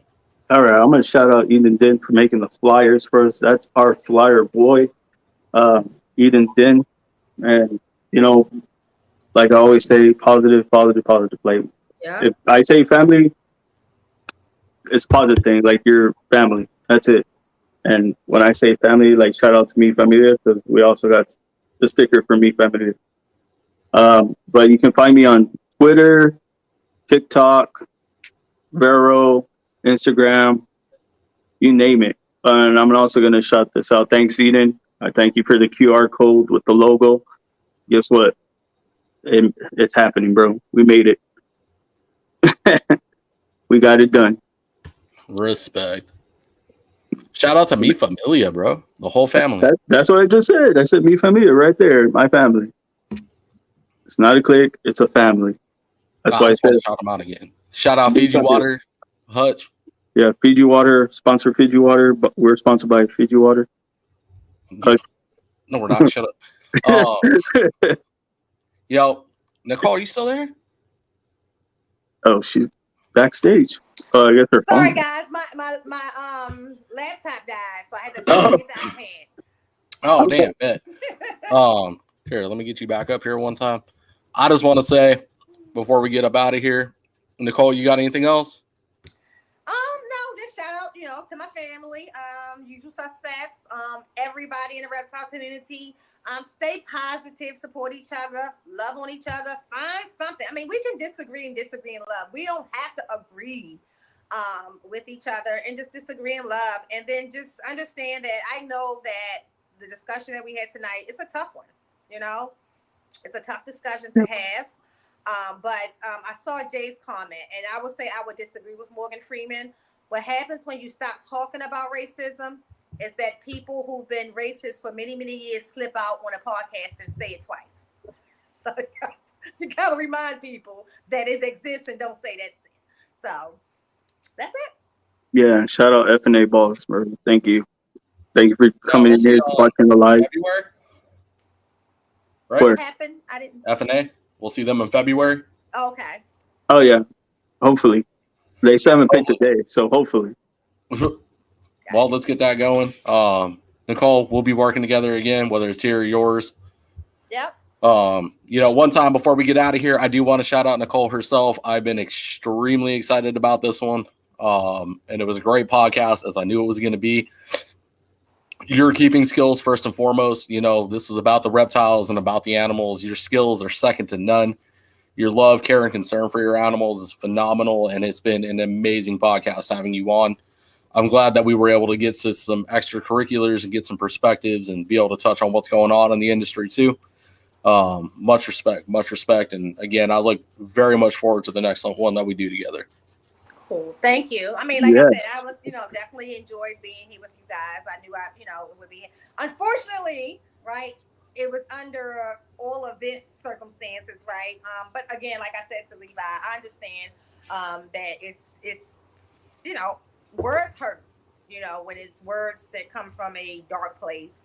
And I'm glad that we talked about it. I'm hoping that some people feel a little better about it tonight, and that includes people like yourself, Levi, like you felt a sense of responsibility to deal with it. You were very upset about it, and quite angry. And all I can say is, yes, take action. I'm not saying don't be angry, but don't let it drain your energy. And if it does hurt that bad where it's taking your energy, take that energy and find a way to direct it to address the situation. And I'm using mine to just hope and pray tonight that Sean corrects this and say something, soon, at least by tomorrow, and give him that opportunity so there's not a shift in, the atmosphere in the hobby. Amen. Much respect. On that note, we out again. Thank you so much, Nicole. So much respect. It's been great having you on. Yes. I love having you on. We got to bring it back. Yes, all right. definitely. See you love later. everybody in the chat. Everybody have a good night. Be positive. Peace. Peace. Yes. All right, guys. Have a good night. Love y'all.